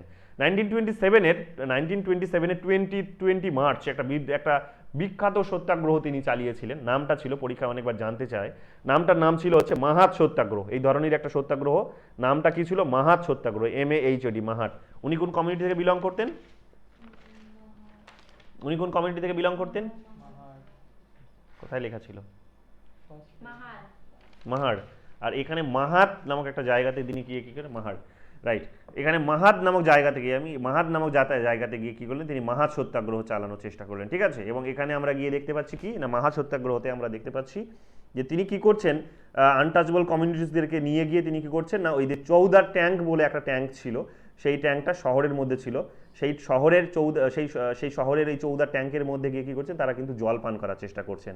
এবার তারা যখন সেখানে জল পান করছেন, থাউজেন্ডস অফ পিপলস গিয়ে একসঙ্গে যখন জল পান করার চেষ্টা করছেন, এবং সোসাইটির যে সমস্ত এই কনজারভেটিভনেসগুলো রয়েছে, খারাপ এভিলসগুলো রয়েছে, এই এভিলসগুলোকে যখন যারা ব্রেক করার চেষ্টা করছেন, তখন আমরা দেখতে পেলাম কি, কিছু মানুষ এই সময় যারা কনজারভেটিভ, যারা আসলে সেগুলোকে প্রোটেক্ট করতে চায়, কাস্ট সিস্টেমটাকে ভীষণ একটা মানে এই ধরনের ছোঁয়াছুতটাকে যারা একটা জাস্টিফাই করে, তারা কি করলো না, তারা যেহেতু তিনি এই জলটা পান করেছে কুয়োর, তারা কি করলো, কিছু সময়ের মধ্যে তোমরা দেখবে যে সঙ্গে সঙ্গে ওরা চলে যাওয়ার সঙ্গে সঙ্গে তোমরা দেখবে সেখানে ওটাকে শুদ্ধিকরণ প্রক্রিয়া শুরু করলো, হ্যাঁ, শুদ্ধিকরণ প্রক্রিয়া প্রসেস শুরু করলো।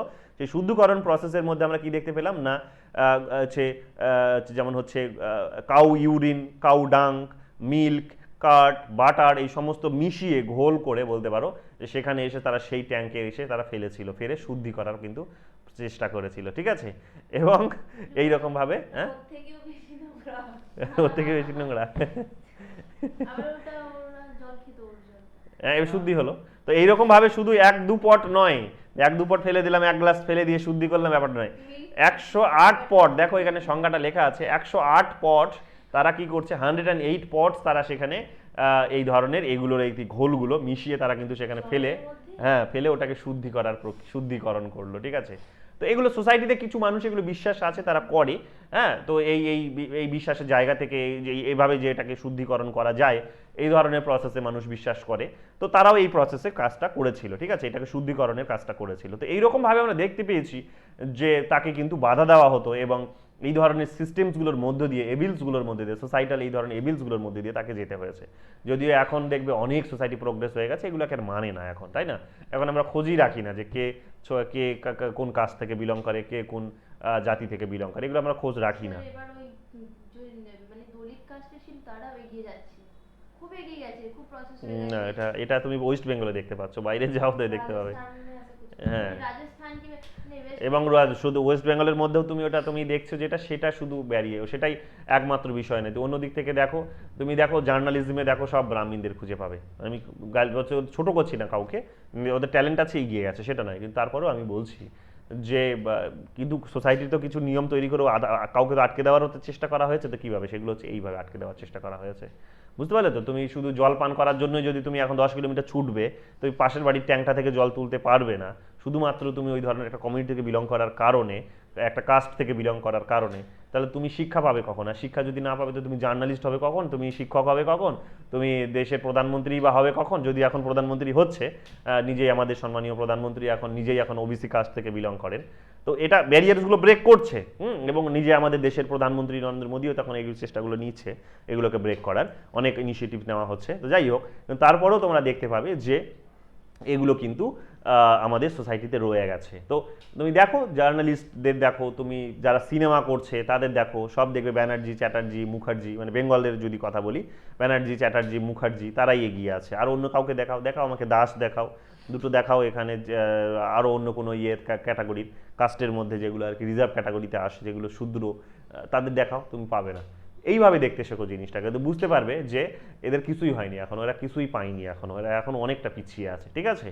এবং এগুলোর কারণে তাকে অনেক সহ্য করতে, যেমন কিছুদিন আগেই তোমরা দেখবে যাদবপুর ইউনিভার্সিটিতে এক প্রফেসরসকে শুধুমাত্র তিনি এই একজন প্রফেসর ইংলিশ, সম্ভবত উনি ইংলিশের প্রফেসর বা সোসিওলজির প্রফেসর হবেন, বা হিস্ট্রির প্রফেসর হবেন, আমি এক্স্যাক্ট ভুলছি ডিপার্টমেন্টটা, জেএনইউ থেকে পাস আউট করেছেন, মহিলা উনি একজন, এই কাস্ট থেকে বিলং করে বলে তাকে কিন্তু অনলাইনে কিন্তু একটি মেয়ে গালমন্দ করেছে, হ্যাঁ, তো সমালোচনা করেছে।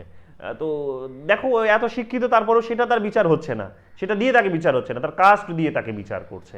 তো এই জিনিসগুলো এখনও রয়েছে, এই জিনিসগুলো এখনও আছে, ঠিক আছে? সবই দেখবে যাদবপুর ইউনিভার্সিটিতে সাঁওতাল ডিপার্টমেন্ট খুলেছে, সবে এই জাস্ট কালকেই দেখছিলাম আমি খবরের কাগজে, তারা আমাদের নবীন বরণ উৎসব করছে সাঁওতাল ডিপার্টমেন্ট, ঠিক আছে? সবে খুলছে। এতদিন কোথায় তাহলে ছিল তারা? তারা আসলে কথা হচ্ছে এরা আলোচনাতেই নেই বলে আমরা ধরে নিয়েছি যে এরা বোধহয় নেই আমাদের দেশে, আমরাই বোধহয় সব, বাস্তবটা ওঠা নয়, ঠিক আছে? তো তুমি দেখো এখনো সাঁওতাল মানে আদিবাসী যারা, সাঁওতাল হচ্ছে একটা, সাঁওতাল হচ্ছে আমাদের একটা একটা একটা একটা কি বলবো যে ট্রাইব, আমাদের এখানকার ওয়েস্ট বেঙ্গলের বলতে পারো, আরও অনেক রাজ্যেই রয়েছে, উড়িষ্যাতেও পাবে, ঝাড়খণ্ডেও পাবে, ট্রাইব একটা এরা। তো এরা হচ্ছে আদিবাসী, মানে আদি নিবাসী এরা, ঠিক আছে? পশ্চিমবঙ্গে এই এই এই এই ভূখণ্ডটার। তো এরা, ওরা এখনও দেখবো ওই কাস্ট, ওই সিস্টেম, ওদের নিজেদের যে ট্র্যাডিশনাল সিস্টেমস, ট্র্যাডিশনাল ওদের নিজেদের যে সংস্কৃতি, নিজেদের যে কালচার, নিজেদের যে ভাষা, যা কিছুতে নিজেদের যা কিছু আছে সেটাকেই তারা প্র্যাকটিস করে চলে যাচ্ছে। তো এটাকে এখন এখন ওদের মতো করে ওটাকে প্র্যাকটিস করার প্ল্যাটফর্ম দেওয়া হচ্ছে। কি কে আমাদের প্রেসিডেন্ট নামটা আমি ভুলছি, উনি, হ্যাঁ উনিও আদিবাসী সম্প্রদায় থেকে বিলং করেন। কত মুর্মু উনি দেখুন, দেখো আমাদের প্রেসিডেন্টও কত শিক্ষিত একজন মহিলা, হ্যাঁ, কত শিক্ষিত একজন মহিলা, এখন তিনি দেশের প্রধান নাগরিক, প্রথম নাগরিক, এই পোস্টটাকে তো প্রথম নাগরিক বলা হয়, তো তিনি এখন দেশের প্রথম নাগরিক। তো তার যোগ্যতা আছে, কিন্তু তাকে যদি আটকে দেওয়া হতো, তো করেনি তো, তখন আমাদের দেখবে প্রধানমন্ত্রী বা বা এখন যিনি ক্যাবিনেট আছে তারাই তো ওর নামটা প্রপোজ করেছে, বিজেপি, মানে ইন জেনারেল যদি পার্টিটার কথা বলি, তো বিজেপি নামটা প্রপোজ করেছে, তাকে রাষ্ট্রপতি বানিয়েছে। তো আপলিফটমেন্ট করার চেষ্টা হচ্ছে, হচ্ছে না তা কিন্তু নয়। তো অনেক সোসাইটি দেখবে এই রকমভাবে বদলে গেছে, কিন্তু তখন এটাও দেখবে কিছু কিছু জায়গায় রয়ে গেছে, এবং যেগুলো যেভাবে বললাম যে তুমি তাকিয়ে দেখো, সেখানে কিন্তু দেখবে যে এখানে দেখবে সব ব্যানার্জি, মুখার্জি, চ্যাটার্জি, মানে বেঙ্গলের যদি কথা বলি তাহলে এদেরকেই তুমি পাবে, ঠিক আছে? যদিও আমি বলবো না যে সবাই একই রকম, সব ব্রাহ্মণরাই একই রকম, কারণ আমি বললাম আম্বেদকরকেই, যিনি আম্বেদকরের টাইটেলটা দিয়েছেন তিনি তো নিজেই একজন ব্রাহ্মণ ছিলেন, কিন্তু সবাই এক ক্যাটাগরিতে আমরা সবাইকে ফেলতে পারি না, ঠিক আছে? এবং অসংখ্য ভালো মানুষ সেখানে কিন্তু আছেন, তো এটা আমাদেরকে মাথায় রাখতে হবে। কোনটা কি ওয়েস্টেজ বলো তো? रामनाथ कोविंद ने छुपाया उसकी মাহার, হ্যাঁ ওই আর কি ওয়েস্টেজ, কার্ড মিল্কের কথা বলছো তো? তো এরকম, হ্যাঁ, তো cow urine, cow dung, milk, card, butter, হ্যাঁ, তো ওই আর কি। नहीं তো এইগুলো ওয়েস্ট করতো, যাই হোক, এখনকার দিনে মানুষ এগুলো করবে না, হ্যাঁ, এখনকার দিনে করবে না, এখনকার দিনে খুব সচেতন হয়েছে, শিক্ষা এসেছে মানুষের মধ্যে। তো এইরকমভাবেও তিনি কিন্তু করার চেষ্টা করেছিল। তারপরে আমরা দেখেছি, তারপরে আমরা কি দেখতে পাবো এখানে, তারপরে আমরা দেখতে পাচ্ছি এখানে যে এইভাবে তাহলে তাহলে কি করার চেষ্টা করা হলো না, তাহলে হিন্দু যারা আপার ক্লাসে বিলং করতো, যারা এটাকে স্বাভাবিক বলে মেনে নিত, এই এই এই এই কাস্টিজম সিস্টেমটাকে যারা স্বাভাবিক বলে মেনে নিত, ছোঁয়াছুত ব্যাপারটাকে যারা স্বাভাবিক মানতো, তাদেরকে আমরা দেখেছি যে এটাকে কিন্তু এইভাবে প্র্যাকটিস করতো। শুধু তাই নয়, আমরা দেখতে পেয়েছি যে তিনি গান্ধী আম্বেদকর এটার বিরুদ্ধে সোচ্চার হয়েছিলেন এবং তিনি একটা বড় ইনিশিয়েটিভ নিয়েছিলেন, খুবই বিখ্যাত একটা ইনিশিয়েটিভস নিয়েছিলেন, এবং যেটার জন্য সেই সময় তিনি প্রচণ্ড সমালোচনার মুখে পড়েছিলেন হিন্দু কমিউনিটির কাছে, বিশেষ করে ইন জেনারেল, এবং এখনও পর্যন্ত অনেকে তাকে এটা নিয়ে সমালোচনাও করে। বাট সেই সময় কিন্তু একটা খুবই ওনার মনে হয়েছিল এটা খুবই গুরুত্বপূর্ণ একটা ইভেন্টস, বা এটা করা যেতে পারে। যেমন হচ্ছে সেটা হচ্ছে মনুস্মৃতি জ্বালিয়ে দেওয়ার কাজটা তিনি করেছিলেন। মনুস্মৃতি জ্বালিয়ে দেওয়া এটা একটা প্রোটেস্ট মুভমেন্ট ছিল তার। মনুস্মৃতিতে আমরা জানি যে মনুই তো আমাদের বলা হয় না যে মনুই আমাদের হচ্ছে এই জগতের নিয়ম কানুনগুলো তৈরি করেছে, তাই না? পৃথিবীর নিয়ম কানুনগুলো তৈরি করেছে, সমাজের নিয়ম কানুনগুলো তৈরি করেছে। তো এই যে কাস্ট সিস্টেম হেন তেন যা কিছু দেখছো হিন্দু সোসাইটির মধ্যে যেগুলো প্র্যাকটিস করা হচ্ছে, এটা বলা হয় যে এটা মনু তৈরি করেছিল, ঠিক আছে? তো এই মনুস্মৃতিতে তোমরা এই জিনিসগুলো পাবে, ঠিক আছে? কৌটিল্য পড়তে গেলেও এগুলো তোমরা পাবে। তো যাই হোক, মনুস্মৃতিতে তোমরা এখানে দেখতে পাচ্ছি কি না, তিনি এখানে এটার বিরুদ্ধে কি করলেন না, একটা ইনিশিয়েটিভ নিলেন কি না, তিনি একটা কনফারেন্স করলেন। কনফারেন্স 1927-এর একদম শেষের দিকে করলেন, এবং সেখানে আমরা দেখতে পাচ্ছি কি না, দেখতে পাচ্ছি তিনি হচ্ছে সেখানে অসংখ্য কপি সেখানে কি করলেন না, একটা বড় একটা মুভমেন্ট করে অসংখ্য কপি সেখানে কিন্তু মনুস্মৃতি জ্বালিয়ে দিলেন, ঠিক আছে? এবং মনুস্মৃতি জ্বালিয়ে দিলেন, এবং এটা জ্বালিয়ে দেওয়ার কারণটাই ছিল এটা যে কাস্ট সিস্টেমটাকে এরা একটা ভ্যালিড হিসেবে মানতো এখানে, ঠিক আছে? বা ওখান থেকে উৎপত্তিটা হচ্ছে বেসিক্যালি এক্সপ্লয়টেশনসগুলো, ডিসক্রিমিনেশনসগুলো, আনটাচেবিলিটির মতো বিষয়গুলো ওখানেই আসলে নিহিত রয়েছে, এটা তার বলার বক্তব্য ছিল। এবং এবং এবং এটা আমরা দেখেছি, সেই কারণেই এর বিরুদ্ধে আমরা দেখতে পাবো যে তিনি কি করলেন না, এই ধরনের এই 25 ডিসেম্বর এই যে 1927-এ, যেখানে তিনি ওই থাউজেন্ডস অফ ফলোয়ার্সকে নিয়ে এই মনুস্মৃতি দহন করলেন, জ্বালিয়ে দিলেন, বার্ন করলেন, সেই দিন থেকে আমরা দেখতে পাচ্ছি যে মনুস্মৃতি দহন দিবস তিনি সেলিব্রেট করছেন। এবং প্রত্যেক বছর তারপর থেকে তিনি কি করতেন, যতদিন বেঁচে ছিলেন এই 25 ডিসেম্বরে মনুস্মৃতি জ্বালিয়ে দেওয়ার কাজটা হতো। যদি এগুলো এখন অনেক বন্ধ হয়ে গেছে, কারণ এগুলো মানুষ ভয় পায় যে সোসাইটিতে একটা দাঙ্গার পরিস্থিতি তৈরি হতে পারে, দ্বন্দ্বের সিচুয়েশন তৈরি হতে পারে। তো এখন মানুষ এডুকেশনালি অনেক সচেতনতা নিয়ে আসার চেষ্টা করছে। তো এই ধরনের র্যাডিক্যাল অ্যাক্টিভ কিন্তু এখন মানে অ্যাক্টিভিটিস কিন্তু মানুষ করে না আর, হ্যাঁ, দলিতদের মধ্যে এগুলো দেখা যায় না। যাই হোক, এখানে আমরা দেখতে পাবো 25 ডিসেম্বর তারপর থেকে মনুস্মৃতি দহন দিবস হিসেবে পালিত হচ্ছে। এবং এখানে আমরা দেখতে পাচ্ছি কি, শুধু তাই নয়, 1930 সালেও এখানে দেখতে পাচ্ছ যে এখানে 15,000 সত্যাগ্রহীকে নিয়ে তিনি কি করলেন না, কালারাম টেম্পল এন্ট্রি মুভমেন্ট করলেন। তিনি কত সালে? কালারাম টেম্পল এন্ট্রি মুভমেন্ট 1930 সালে করলেন। এই ধরনের কিন্তু সত্যাগ্রহ তিনি কিন্তু সেই সময় চালিয়ে গেছেন, ঠিক আছে? এগুলো তার ইনিশিয়েটিভ ছিল। এখানে একটা গুরুত্বপূর্ণ বিষয় নোট করে নাও, যেটা তোমাদের নেই এখানে বা জানা দরকার, সেটা হচ্ছে এর আগের পয়েন্টটা মনে করো, যে প্রথম সত্যাগ্রহ যেটা আমি বলছিলাম, যে সত্যাগ্রহী ইন মাহাত, যেটা মাহাত সত্যাগ্রহ যেটাকে আমরা বলি, সেই মাহাত সত্যাগ্রহ 1927-এর 20 মার্চ তিনি এটা শুরু করেছিলেন। এবং সেখানে ওই যে বললাম যে চৌদার ট্যাঙ্কে, যেটা শহরের মধ্যে যে ট্যাঙ্কটা ছিল চৌদার ট্যাঙ্ক, তার জল পান করার চেষ্টা করেছিলেন তারা, তাই তো? ওই দিনটাকে এখানে এখন দেখবে আমাদের সরকারিভাবে এটাকে অবজার্ভ করা হয় 20 মার্চটাকে এখন সরকারিভাবে অবজার্ভ করা হয় সোশ্যাল এম্পাওয়ারমেন্ট ইন ইন্ডিয়া, ঠিক আছে? 20 March is observed as social empowerment in India, social empowerment in India, ঠিক আছে? 20 March is observed as social empowerment in India, এটা একটুখানি নোট করে নাও, ঠিক আছে? 20 March is observed as social empowerment in India. আমরা এখন দেখতে পাবো যে এটাকে এইভাবে সেলিব্রেট করা হয়, ঠিক আছে? তো এটা একটা গুরুত্বপূর্ণ ইনিশিয়েটিভ ছিল সেই সময়, এবং এখনও এটাকে এইভাবে সেলিব্রেট করা হয়। বোঝা গেল?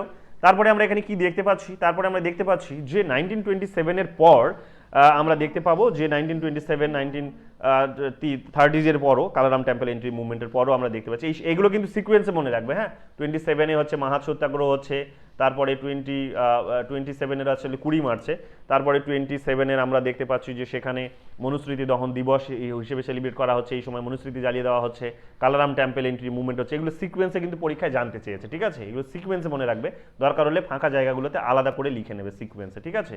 তাহলে এগুলো পরীক্ষায় এইভাবে জানতে চায়, বারবার এগুলো দেখলে এইভাবেই দেখলে পরীক্ষায় আর অসুবিধা হবে না, ঠিক আছে? তো এটা একটুখানি মনে রাখবে। 30s পর থেকে আমরা কি দেখতে পাবো? 30s পর থেকে আমরা দেখতে পাবো যে সেই সময়, মানে 30s থেকে আমরা আবার দেখতে পাচ্ছি যে সেই সময় পলিটিক্যাল সিচুয়েশনসটার দিকে এবার একটু যদি চোখ রাখি, তাহলে আমরা দেখতে পাবো যে সেই সময় কি হচ্ছে না, অলরেডি তখন তোমরা মনে করো যে দেশে তখন সাইমন কমিশন এসেছে 1928-এ, এবং আমরা দেখতে পাচ্ছি যে সেখানে সাইমন কমিশনের এগেনস্ট নেহরু রিপোর্ট তৈরি হচ্ছে। হ্যাঁ, এগুলো আমি তোমাদের বোধহয় এর আগে কোনো ক্লাসে পড়াতে গিয়ে বলেছি, জওহরলাল নেহরু পড়াতে গিয়ে বলেছি, রাইট? জওহরলাল নেহরু ক্লাস করেছো? জওহরলাল নেহরু ক্লাস করেছো? করলি তো ওই দিন হাফ করলাম। আপনার রেকর্ডটা দেখে নেবে। জওহরলাল আমরা দেখতে পেয়েছি কি না, এখানে এখানে এখানে আমরা দেখতে পাচ্ছি কি, যে দেখতে পাচ্ছি যে সেই সময় কি হচ্ছে না, সেই সময় আমরা দেখতে পাচ্ছি যে নেহরু রিপোর্ট তৈরি হচ্ছে তার এগেনস্টে, সাইমন কমিশনের বিরুদ্ধে। এবং শুধু তাই নয়, আমরা দেখতে পাচ্ছি যে সেই সময় তোমরা দেখবে যে মোটামুটিভাবে, এবং এই কমিশনসটা এই কারণেই এসেছিল তোমরা ভালো করেই জানো, যে এই যে 1919 সালের যে আইনটা, সেই আইনটাকে আবার রিফর্ম করার চেষ্টা হবে, এটা তখন ওখানেই বলা হয়েছিল, 1919 সালেই বলা হয়েছিল। এবার ওটা তো সময় এসে গেছে, এই কারণেই তো সাইমন কমিশনসকে অ্যাপয়েন্ট করা হয়েছিল। সাইমন কমিশনস এসে এবার যখন দেখার চেষ্টা করলো যে কিভাবে এটাকে নিয়ে আসা যেতে পারে, তখন আমরা দেখলাম যে সেখানে ইন্ডিয়ান রিপ্রেজেন্টেটিভস না থাকার ফলে সেই কমিশনসের বিরুদ্ধে ইন্ডিয়ানসরা বিরোধিতা করতে শুরু করলো। তো স্বাভাবিকভাবে আমরা দেখতে পেলাম যে 30 সালের দিকে এসে এই ইন্ডিয়ানসদের জন্য আরও নতুন কোনো আপডেটেড আইন নিয়ে আসার জন্য আমরা দেখতে পেলাম যে কি করলো না, তখন ব্রিটিশরা লন্ডনে তখন রাউন্ড টেবিল কনফারেন্স কিন্তু ডাকলো। সেখানে কি করলো, ইন্ডিয়ার যে সমস্ত বিভিন্ন প্রতিনিধিরা আছে, বিভিন্ন রিপ্রেজেন্টেটিভসরা আছে, বিশেষ করে বিভিন্ন কমিউনিটির, বিভিন্ন রিলিজিয়ানের, বিভিন্ন কাস্টের, তাদেরকে সেকশনের, তাদেরকে কিন্তু সেখানে ডাকলো। এবং আমরা দেখতে পাবো যে এইরকমভাবে 3টে কনফারেন্স সেখানে হয়েছিল, রাউন্ড টেবিল কনফারেন্স যদি বলি, 3টে রাউন্ড টেবিল কনফারেন্স হয়েছিল। এখানে 1 2 3 করে লিখে নাও, ফার্স্ট রাউন্ড টেবিল ফাঁকা জায়গাটাতে লিখে নাও 1 2 3 করে। ফার্স্ট রাউন্ড টেবিল কনফারেন্স হয়েছিল 1930-তে, ঠিক আছে? ফার্স্ট রাউন্ড টেবিল কনফারেন্স 1930-তে হয়েছিল। সেকেন্ড রাউন্ড টেবিল কনফারেন্স হয়েছিল 1931-এ।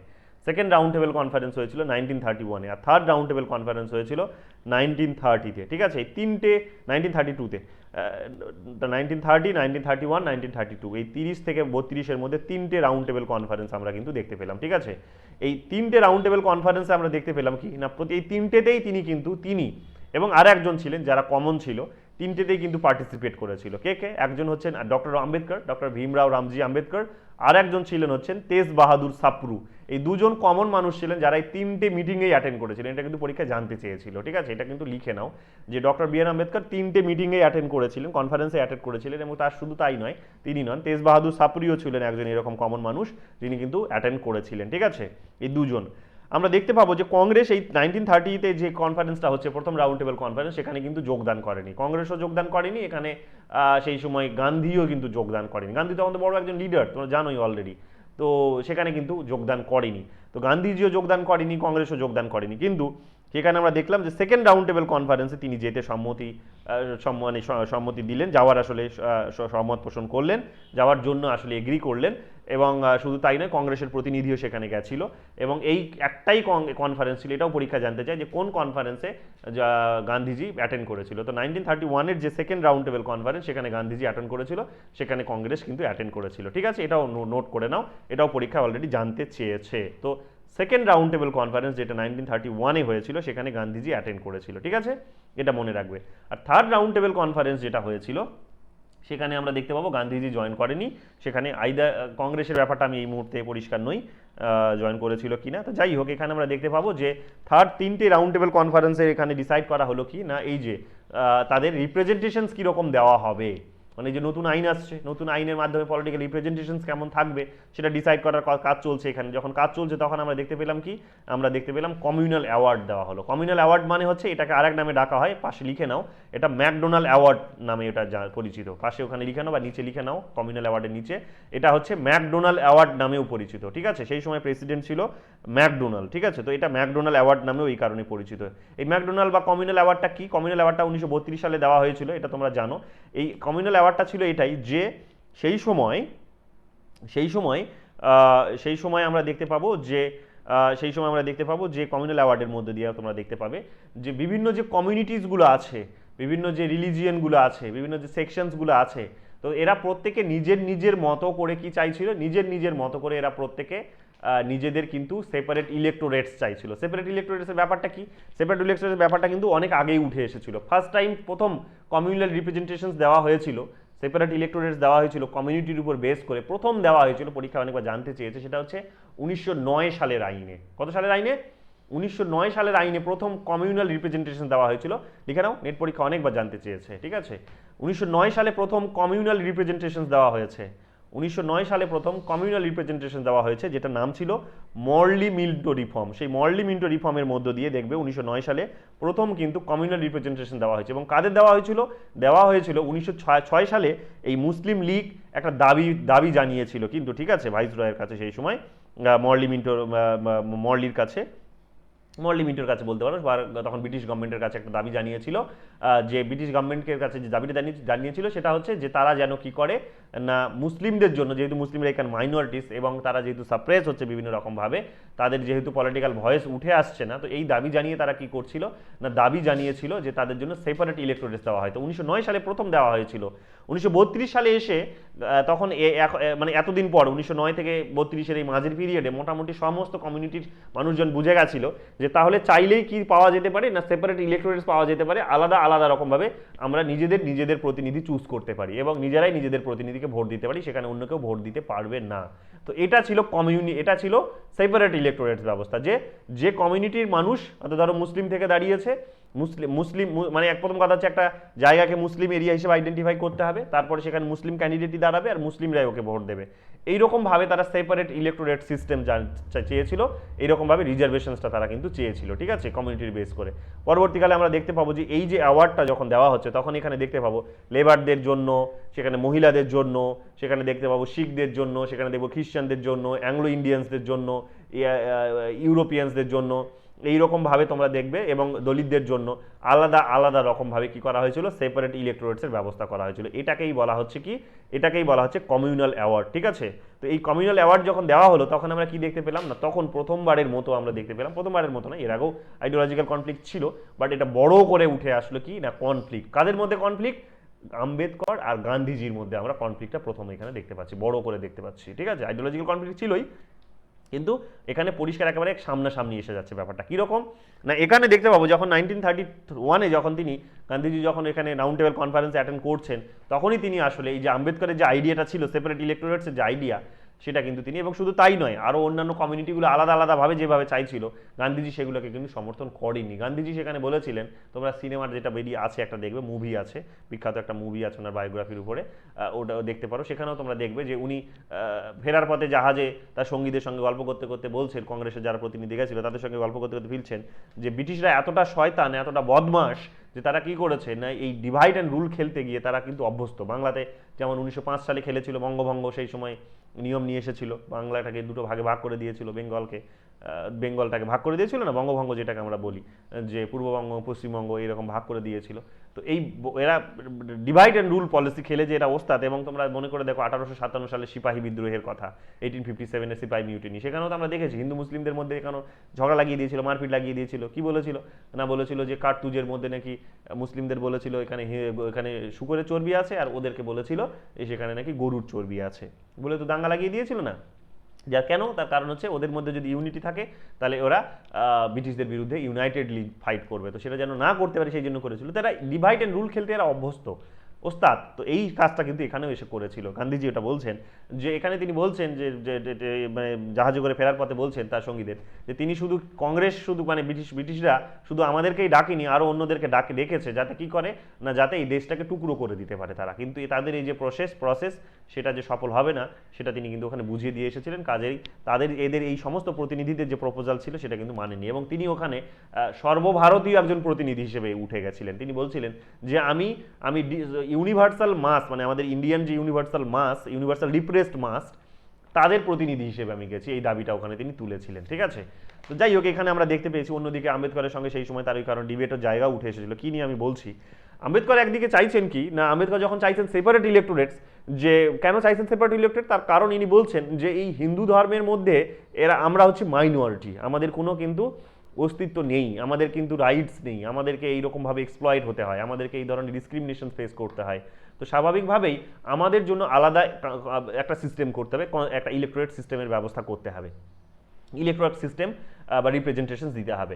এবার যখন দেওয়া হবে তখন কি হবে না, তখন আমরা আলটিমেটলি নিজেদের যে অধিকার, নিজেদের যে দাবি দেওয়া, নিজেদের মতো করে আমরা পূরণ করতে পারবো, নিজেদের ইমানসিপেশন নিজেদের মতো করে আমরা ইনশিওর করতে পারবো। কিন্তু গান্ধীজির বক্তব্য হচ্ছে এটাই যে এবং হিন্দুদের সঙ্গে থাকলে এটা হবে না, উনি বলছেন, গান্ধীজি আম্বেদকর বলছেন যে এই হিন্দুদের সঙ্গে থাকলে, হিন্দুদের সঙ্গে যেভাবে আমরা আছি, এতে করে সেটাতে আমাদের অধিকার সুনিশ্চিত হচ্ছে না, এবং সেটা যদি সেপারেট ইলেক্টোরেটস না হয়, তাহলে দেওয়া হয়, তাহলে এই ধরনের একটা বড় আইন আসার পরও আরও বড়োভাবে আমরা এক্সপ্লয়েট হব। তাহলে আমাদের কি করতে হবে না, সেপারেট ইলেক্টোরেটস দিতে হবে, যাতে করে আমরা আমাদের নিজেদের রিপ্রেজেন্টেশনস দিতে পারি এবং আমরা নিজেদের স্বাধীনতা, নিজেদের দাবি দেওয়া, নিজেদের যে অভাব অভিযোগ আছে সেগুলো পূরণ করতে পারি। এটা এটা এটা তিনি একটা দাবি দিয়েছিলেন। অন্যদিকে তিনি গান্ধীজি বলছেন যে না, আসলে তিনি এটা সমর্থন করেন না। তার কারণ হচ্ছে যে তিনি হিন্দুদের মধ্যে এত বড় একটা ব্রেক দেখতে চান না, কারণ ইনি হিন্দু হিসেবে এদেরকে বিবেচিত করতেন। এরা হিন্দুই ছিল, কিন্তু এদেরকে যদি সোসাইটির মধ্যে, বললাম না, সোশ্যাল এভিলসগুলো এদেরকে তো সেই এন্ট্রিটা দিত না, মন্দিরে এন্ট্রি দিত না, পুকুরে জল পান করতে দিত না, এটার বিরুদ্ধে উনি আন্দোলন করতেন। ইনি কিন্তু তা দেখতেন না, মানে দেখতেন না ইন দ্য সেন্স কি, ওটা জানতেন যে এগুলো হচ্ছে সোসাইটিতে, বাট ওগুলোকে ধীরে ধীরে গ্র্যাজুয়ালি এডুকেশনসের মধ্য দিয়ে রিফর্মস করা যেতে পারে, সেটাই ওনার টার্গেট ছিল। এবং ইমিডিয়েট বেসিসে স্বাধীনতাটা আগে পাওয়া দরকার, এই ধরনের একটা ওনার টার্গেট ছিল গান্ধীজির, এটা আমরা জানি। বাট যখন আম্বেদকর এই ধরনের প্রপোজাল রাখছেন, তখন ইনি বলছেন কি না, হিন্দুদের মধ্যে আরও বড় ডিভিশনস চলে আসবে, এবং এই ডিভিশনসটাকে তিনি কিন্তু স্বীকার করেন না, যেটা মুসলিম আর হিন্দুদের মধ্যে অলরেডি চলে এসেছে, এবং আতে করে সমস্যাটা আরও বেশি বেড়ে গেছে। এবং এটা হয়েছে তার কারণ 1909 সালে এই যে কমিউনাল রিপ্রেজেন্টেশনস দেওয়া হয়েছে বলে প্রথমবারের মতো হিন্দু মুসলিমদের জন্য আলাদা, কাজে তিনি এটা এখানে চান না, হিন্দুদের মধ্যেও আর এটা চান না। এতদিন মুসলিম আর হিন্দুদের মধ্যে হয়েছে, তো ইন্ডিয়ার মধ্যে এটা ডিভিশনের একটা যে চেষ্টা হচ্ছে, এবার হিন্দুদের মধ্যে করে আরও সেটাকে টুকরো করার চেষ্টা হচ্ছে দেশটাকে, এটা তিনি কিন্তু চান না। কমিউনিটির মধ্যে এই ধরনের কোনো ডিভিশন তিনি চান না। এতে করে কি হবে না, এতে করে আলটিমেটলি ব্রিটিশদের রাজত্ব, ব্রিটিশদের ক্ষমতা কিন্তু দীর্ঘস্থায়ী হবে, সেটা কিন্তু কমবে না আলটিমেটলি। এটা কিন্তু তাদের বক্তব্য ছিল, গান্ধীজির বক্তব্য ছিল। তিনি এই কারণে কি করলেন না, তিনি এই কারণে বিরোধিতা করলেন, আম্বেদকরের যে বক্তব্যটা ছিল সেটা কিন্তু বিরোধিতা করলেন। তো দুজনই দু জায়গাতেই ঠিক, আম্বেদকরও নিজের বক্তব্যটা যেটা পেশ করছেন সে ঠিক, এবং শুধু তাই নয়, গান্ধীজি এটাও বললেন এক ধাপে গিয়ে যে আমরা আনটাচেবল সিস্টেমটাকে ধ্বংস করতে চাইছি। যদি ধ্বংস করতে হয় তাহলে তোমার এখানে সেপারেট ইলেকটোরেট সিস্টেমটা কিন্তু অ্যাকুরেট নয় বা এটা প্রপার নয়, এটা কিন্তু এটা একটা বলা যেতে পারে যে একটা একটা একটা খুব এফেক্টিভ কোনো কিন্তু ইনিশিয়েটিভ নয়। কেন নয়, তার কারণ হচ্ছে যখন তুমি আলাদা হয়ে যাবে তখন তুমি পরিষ্কার এটাই উঠে আসবে যে তার মানে তুমি কিন্তু অচ্যুতি, তুমি আনটাচেবলি, এটা কিন্তু উঠে আসবে। কিন্তু তুমি এদের ভেতরে থেকেই যদি তুমি মানে রিফর্মস নিয়ে আসার চেষ্টা করো, তাহলে তুমি কি ইনকর্পোরেশনের পলিসিতে আসতে পারলে, বা ইউনিটিটা আমাদের মধ্যে থাকবে। কিন্তু যখনই তুমি আলাদা হয়ে যাবে, আলাদা হয়ে যখন থাকবে, আলাদা রকম রিপ্রেজেন্টেশন চাইবে, তখন কিন্তু সোসাইটি থেকে ওই তোমার সম্পর্কে যে ধারণাটা ওটা কিন্তু দূর হবে না, তোমাকে ওই আনটাচেবলস হিসেবেই বিবেচিত করবে। তো স্বাভাবিকভাবে, আর যেহেতু আনটাচেবলস আমাদের সবাইকে দূর করতে হবে, কারণ সোসাইটির এগুলো এবিলস, তিনি এখানে বলছেন যে না, এই কারণে আলাদা কোনো রিপ্রেজেন্টেশনস নয়, এদের মধ্যেই রিপ্রেজেন্টেশন দেওয়া, এখানেই তাদের রিপ্রেজেন্টেশন থাকবে, জেনারেল একটা রিপ্রেজেন্টেশন থাকবে, এবং ধীরে ধীরে তাদের মধ্যে প্রোগ্রেস করা হবে, লং টার্মে এটা প্রোগ্রেসটা আসবে। ঠিক আছে, তাদের এই সোসাইটির মধ্যে থেকে এটা দূর করা যাবে, এভিলসগুলোকে দূর করা যাবে, এটা কিন্তু তার বক্তব্য ছিল। দুজনই দু জায়গাতেই ঠিক, তাহলে পরিষ্কার দেখতে পাচ্ছ। তো এইরকমভাবে আমরা দেখতে পাচ্ছি যে তার সঙ্গে কিন্তু একটা ডিবেটের জায়গা তৈরি হয়েছিল। যখন তিনি এটা মানতে চাইলেন না, এবং অলরেডি কমিউনাল অ্যাওয়ার্ড দিয়ে দেওয়া হলো 1932-তে, যখন ম্যাকডোনাল্ড অ্যাওয়ার্ড যখন দিয়ে দেওয়া হলো তখন আমরা দেখতে পেলাম কি না, তখন আমরা দেখতে পাচ্ছি যে গান্ধী তখন ওয়ার্ধা জেলে, অলরেডি তাকে ওই মনে করে দেখো অসহযোগ আন্দোলনের জন্য, নন কোঅপারেশন মুভমেন্ট 1930-তে শুরু হয়েছিল, তো নন কোঅপারেশন মুভমেন্ট যে 1930-তে শুরু হয়েছে, সেখানে তাকে কিন্তু এই কারণে থেকে জেলে পুরে দেওয়া হলো। ঠিক আছে, যখন কংগ্রেস থেকে যখন ফিরে আসলেন, যখন যখন লন্ডন থেকে ফিরে আসলেন রাউন্ড টেবিল কনফারেন্স করে, তারপরে ওকে কিন্তু জেলে পুরে দেওয়া হচ্ছে। ঠিক আছে, জেলে যখন পুরে দেওয়া হচ্ছে, জেলে তিনি আছেন ওয়ার্ধা জেলে, তখন অলরেডি বন্দি। সেই সময় আমরা দেখতে পাচ্ছি কি জেলে বসেই তিনি কি করছেন না, তখন কিন্তু হাঙ্গারি স্ট্রাইকে বসে গেছেন, আনডেফিনাইট পিরিয়ডের জন্য তখন তিনি কিন্তু একেবারে হাঙ্গারি স্ট্রাইকে বসে গেছেন। এবার আনডেফিনাইট পিরিয়ডের জন্য মানে পিরিয়ডে হাঙ্গারি স্ট্রাইকে বসে গেছেন, তখন দেশ জুড়ে কিন্তু হই হই পড়ে গেছে যে আমাদের বাপুকে আমরা হারাতে চলেছি। তো এবার যদি আমরা বাপুকে হারিয়ে দিই, তাহলে এত বড় আন্দোলনকে এগিয়ে নিয়ে যাবে কে? এবং একদিকে আম্বেদকরেরও ইম্পর্টেন্স ঠিক অতটা নয় গান্ধীজির মতো, বাট হ্যাঁ, তিনি কিন্তু সেই সময় ডিপ্রেস ক্লাসদের একজন বড় লিডার, একজন বড় শিক্ষিত মানুষ। আবার এদিকে তিনি কিন্তু আমরা দেখতে পাচ্ছি গান্ধীজিও কিন্তু একদম বড় মাপের একজন লিডার। দুজনে এইরকম কন্টেস্টে বসে গেছে, একটা কিন্তু কেউ কারো জায়গা থেকে সরতে রাজি নয়, এক চুলো। যখন সরতে রাজি নয়, তখন আমরা দেখতে পাচ্ছি যে হাঙ্গারি স্ট্রাইকে বসে গেছে, তখন আসলে তিনি আম্বেদকরই আসলে তখন কম্প্রোমাইজটা করলেন। কিছু অনেক লিডার তাকে বোঝানোর চেষ্টা করেছে, শুরুর দিকে তিনি শুনছিলেন না কথা, যে না আমি যেটা পেয়েছি এটা আমি ছাড়বো না, অ্যাটলিস্ট আমাদের ডিপ্রেস ক্লাসদের ইমানসিপেশনের জন্য এটা খুব অনিবার্য, কারণ তারা যদি নিজেরা প্রোগ্রেস করে, আলাদা একটা সেপারেট ইলেকটোরেট পাক না পেয়েই যদি নিজেদের অর্থনৈতিকভাবে, রাজনৈতিকভাবে, সামাজিকভাবে তারা যদি উন্নতি করে, তখন কিন্তু অটোমেটিক সেটা মানে ওই কর্পোরাস কালচার তখন কিন্তু উঠে আসবে স্বাভাবিকভাবেই, তো ধীরে ধীরে হয়ে যাবে, ওটাও হবে, মানে এটা হয়তো এত র্যাডিক্যালি হবে, কিন্তু গান্ধীজি তো র্যাডিক্যালি চাইছিলেন না, গান্ধীজি এফেক্টিভ ধীর গতিতে চাইছিলেন, কিন্তু কোনো রকম ডিভিশন চাইছিলেন না। যাই হোক, যখন ইনিরা এই ধরনের একটা সিচুয়েশন যখন দেখা গেল, তখন আমরা দেখতে পাচ্ছি কি গান্ধীজি তখন, আম্বেদকরই তখন আসলে কম্প্রোমাইজ করলেন না, কারণ গান্ধীজি একেবারেই অবস্থার খুব কঠিন অবস্থায় পৌঁছে গেছিলেন, শারীরিক অবস্থা খুবই অবনতি করছিল, তখন তিনি গিয়ে ওটা এগ্রি করলেন আম্বেদকর, যে ঠিক আছে আমি আপনি যেটা বলছেন আমি রাজি আছি, তো একটা নেগোসিয়েশনে আসতে হবে তারপরেও। তো নেগোসিয়েশনে আসলো, তখন সেখানে আমরা দেখলাম নেগোসিয়েশনসটা কি না, ওই সেপারেট ইলেকটোরেটসে আমরা দেখতে পেয়েছিলাম 78 সিট রিজার্ভ করা হয়েছিল, 71 তারা সিট পেয়েছিল, ঠিক আছে, তারা কিন্তু লেজিসলেচার পেয়েছিল, ঠিক আছে, যেখানে হচ্ছে শুধুমাত্র ওই কি পেত না, কমিউনাল অ্যাওয়ার্ডের মধ্যে ওই 71 সিটটা অ্যালোকেট করা হয়েছিল, যেখানে শুধুমাত্র ওদের ওই কমিউনিটির লোকরাই ওখানে দাঁড়াতে পারবে, এই ধরনের একটা এখানে কিন্তু প্রভিশনস উঠে এসেছিল। কিন্তু এখানে এটাকে কি করা হলো, এটাকে রিজার্ভেশন পলিসিতে ট্রান্সফার করে দেওয়া হলো, অর্থাৎ কথাটা হচ্ছে যে ওটা সিটগুলো রিজার্ভ থাকলো, ওখানে সবাই দাঁড়াতে পারবে, মানে যেমন এখনকার দিনে যেমন দেখবো অনেক সিট দেখবে এসসিদের জন্য, এসটিদের জন্য রিজার্ভ, সেখানে দেখবে শুধু ওরাই ফাইট করতে পারে, কিন্তু ভোট সবাই দিতে পারে, কিন্তু তখন তো ওটা ছিল না। তো এই ধরনের একটা প্রভিশনস তখন করা হয়ে গোটা দেশের মধ্যে 148টা সিট তখন সিকিউর করা হলো, অর্থাৎ যেটা উনি হয়তো সেপারেট ইলেকটোরেট হলে হয়তো পেতেন 71টা, তার থেকে অনেক বেশি তাকে দেওয়া হলো আলাদা, এখানে কিন্তু মানে রিজার্ভেশনস দেওয়া হলো, শুধুমাত্র সেপারেট ইলেকটোরেটস দেওয়া হলো না, কিন্তু রিজার্ভেশনস দেওয়া হলো। তো এটা 148, এটাও পরীক্ষা একবার জানতে চেয়েছিল, ঠিক আছে। তো এর কমিউনাল অ্যাওয়ার্ডের মধ্যে 71টা উঠে এসেছিল, আর রিজার্ভেশনের মধ্যে দিয়ে উনি 148টা সিট পেলেন। তো এইরকমভাবে আমরা দেখতে পেলাম কি না, দুজনের মধ্যে এই যে দ্বন্দ্ব ছিল সেটা কিন্তু সমাধান হলো, এবং এর জন্য একটা এগ্রিমেন্ট হলো, এই এগ্রিমেন্টটাকে এগ্রিমেন্ট বা প্যাক্ট বলা হয়। তো এই প্যাক্টটার নাম হচ্ছে পুনা প্যাক্ট। প্যাক্টটার নাম কি? পুনা প্যাক্ট। এই প্যাক্টটা কবে হয়েছিল? এই প্যাক্টটা হয়েছিল আমরা দেখতে পাবো 24th বা 5th, কিছু কিছু বোঝায় বইয়ে 4th লেখা আছে, কিছু কিছু বইয়ে 5th লেখা আছে, কনফিউজড হবে না তোমরা, 24th লিখবে, আমি বলবো তোমাদের 24th সেপ্টেম্বরে আমরা দেখতে পেলাম কি না, পুনে প্যাক্ট হলো। পুনে প্যাক্ট কাদের মধ্যে হলো না, গান্ধীজি আর আম্বেদকরের মধ্যে হলো। যদিও গান্ধীজি তো সেই সময় জেলে, তো গান্ধীজির হয়ে তখন তখন সেখানে করলেন, গান্ধীজির হয়ে তখন সই করলেন সেই প্যাক্টে কে, গান্ধীজির হয়ে বা তখন তখন তখন হিন্দুদের হয়ে বলা ভালো, যে তখন সই করলেন সেই প্যাক্টে মদন মোহন মালব্য, ঠিক আছে, মদন মোহন মালভিয়া যাকে বলা হয় ইংলিশে, আমরা বাংলায় বলি মালব্য। তো মদন মোহন মালভিয়া এই নামটা লিখে নাও, কারণ নেট পরীক্ষা অনেকবার জানতে চেয়েছে। Madan Mohan Malaviya on behalf of Gandhi or Hindu, ঠিক আছে, এটা আমরা দেখতে পেলাম যে হায়ার কাস্ট হিন্দু। তো এরকম আমরা দেখতে পেলাম যে মদন মোহন মালভিয়া কি করলেন না, মদন মোহন মালভিয়া এই গান্ধীজির প্রতিনিধি হিসেবে অন বিহাফ অফ গান্ধীজি তিনি কি করলেন, তিনি কিন্তু সিগনেচার করলেন এই পুনা প্যাক্টে, এবং আম্বেদকরের তরফ থেকে আম্বেদকর নিজেই তিনি কিন্তু করলেন, ঠিক আছে। এটা আমরা কিন্তু এখানে দেখতে পাচ্ছি। তো এই ধরনের একটা এখানে ডেভেলপমেন্ট দেখা গেছে। এবার এটা যখন হলো তখন কিন্তু দেখা গেল আম্বেদকর এখানে একটা কমেন্ট করেছিলেন। কি বলেছিলেন দেখো, কমেন্টটা খুব গুরুত্বপূর্ণ। সেটা হচ্ছে তিনি বলেছিলেন, the communal award was intended to free the আনটাচেবলস। Communal award কি করা হয়েছিল, কেন দেওয়া হয়েছিল, যে আনটাচেবলসদের ফ্রি করার জন্য দেওয়া হয়েছিল, এটাই তার ইন্টেন্ট ছিল। কিন্তু এখানে কি বলছে, from the thraldom of the Hindus, কি বলছেন, যে হিন্দুদের থ্রালডম থেকে এই আনটাচেবলসদের ফ্রি করার ইন্টেন্ডেন্ট নিয়েই এই কমিউনাল অ্যাওয়ার্ডটা দেওয়া হয়েছিল। The Poona pact is designed, তিনি বলছেন পরের লাইনে, the Poona pact is design to place them under the dominations of the Hindus. বুঝতে পারলে তো, অর্থাৎ পুনা প্যাক্টটা হলো, তাকে কম্প্রোমাইজও করতে হলো, বাট আলটিমেটলি সেই অবস্থার কোনো পরিবর্তন হলো না, যে তাদেরকে হিন্দুদের অধীনেই থাকতে হলো, ঠিক আছে। গান্ধীজি এটাই চাইছিলেন, হিন্দুদের অধীনেই থাক। কিন্তু অধীনে থাক মানে কি, মানে হিন্দু কখনো বলতেন না তিনি অধীনে, ব্যাপারটা হচ্ছে ইকুয়াল হিসেবেই দেখার চেষ্টা করতেন। কিন্তু সোসাইটি তো ওইভাবে নিত না, উনি পার্সোনালি নিতেন, কিন্তু সোসাইটি তো ওইভাবে নিত না। সোসাইটির মানুষজন এই সিস্টেমটাকে প্র্যাকটিস করতো, যে ওরা আমাদের অধীনে। হ্যাঁ, তো এখানে আম্বেদকর ওটাকেই আসলে ডিনোট করছেন, যে ওটাই আসলে রয়ে গেল কি, যে আমরা তারপরেও আসলে এই আনটাচেবলসরা, মাহাররা বা ওই এসসি যাদেরকে বলি শিডিউল কাস্ট, তারা কিন্তু এদের অধীনেই রয়ে গেলাম আমরা, ঠিক আছে। তো এটা দেখুন তিনি একটা কমেন্ট সেই সময় করেছিলেন, ঠিক আছে। তারপরে একটা বিখ্যাত তিনি সেই সময় আমরা দেখতে পাবো, যে বিখ্যাত একটা কথা সেই সময় 1935-এর দিকে তিনি সেই সময় বলেছিলেন একটা কনফারেন্সটা ছিল নাসিক কনফারেন্স। এটাও পরীক্ষায় সেট পরীক্ষায় এবার নেট পরীক্ষায় বা সেট পরীক্ষায় জানতে চেয়েছিল, কোন কনফারেন্সে তিনি বলেছিলেন যে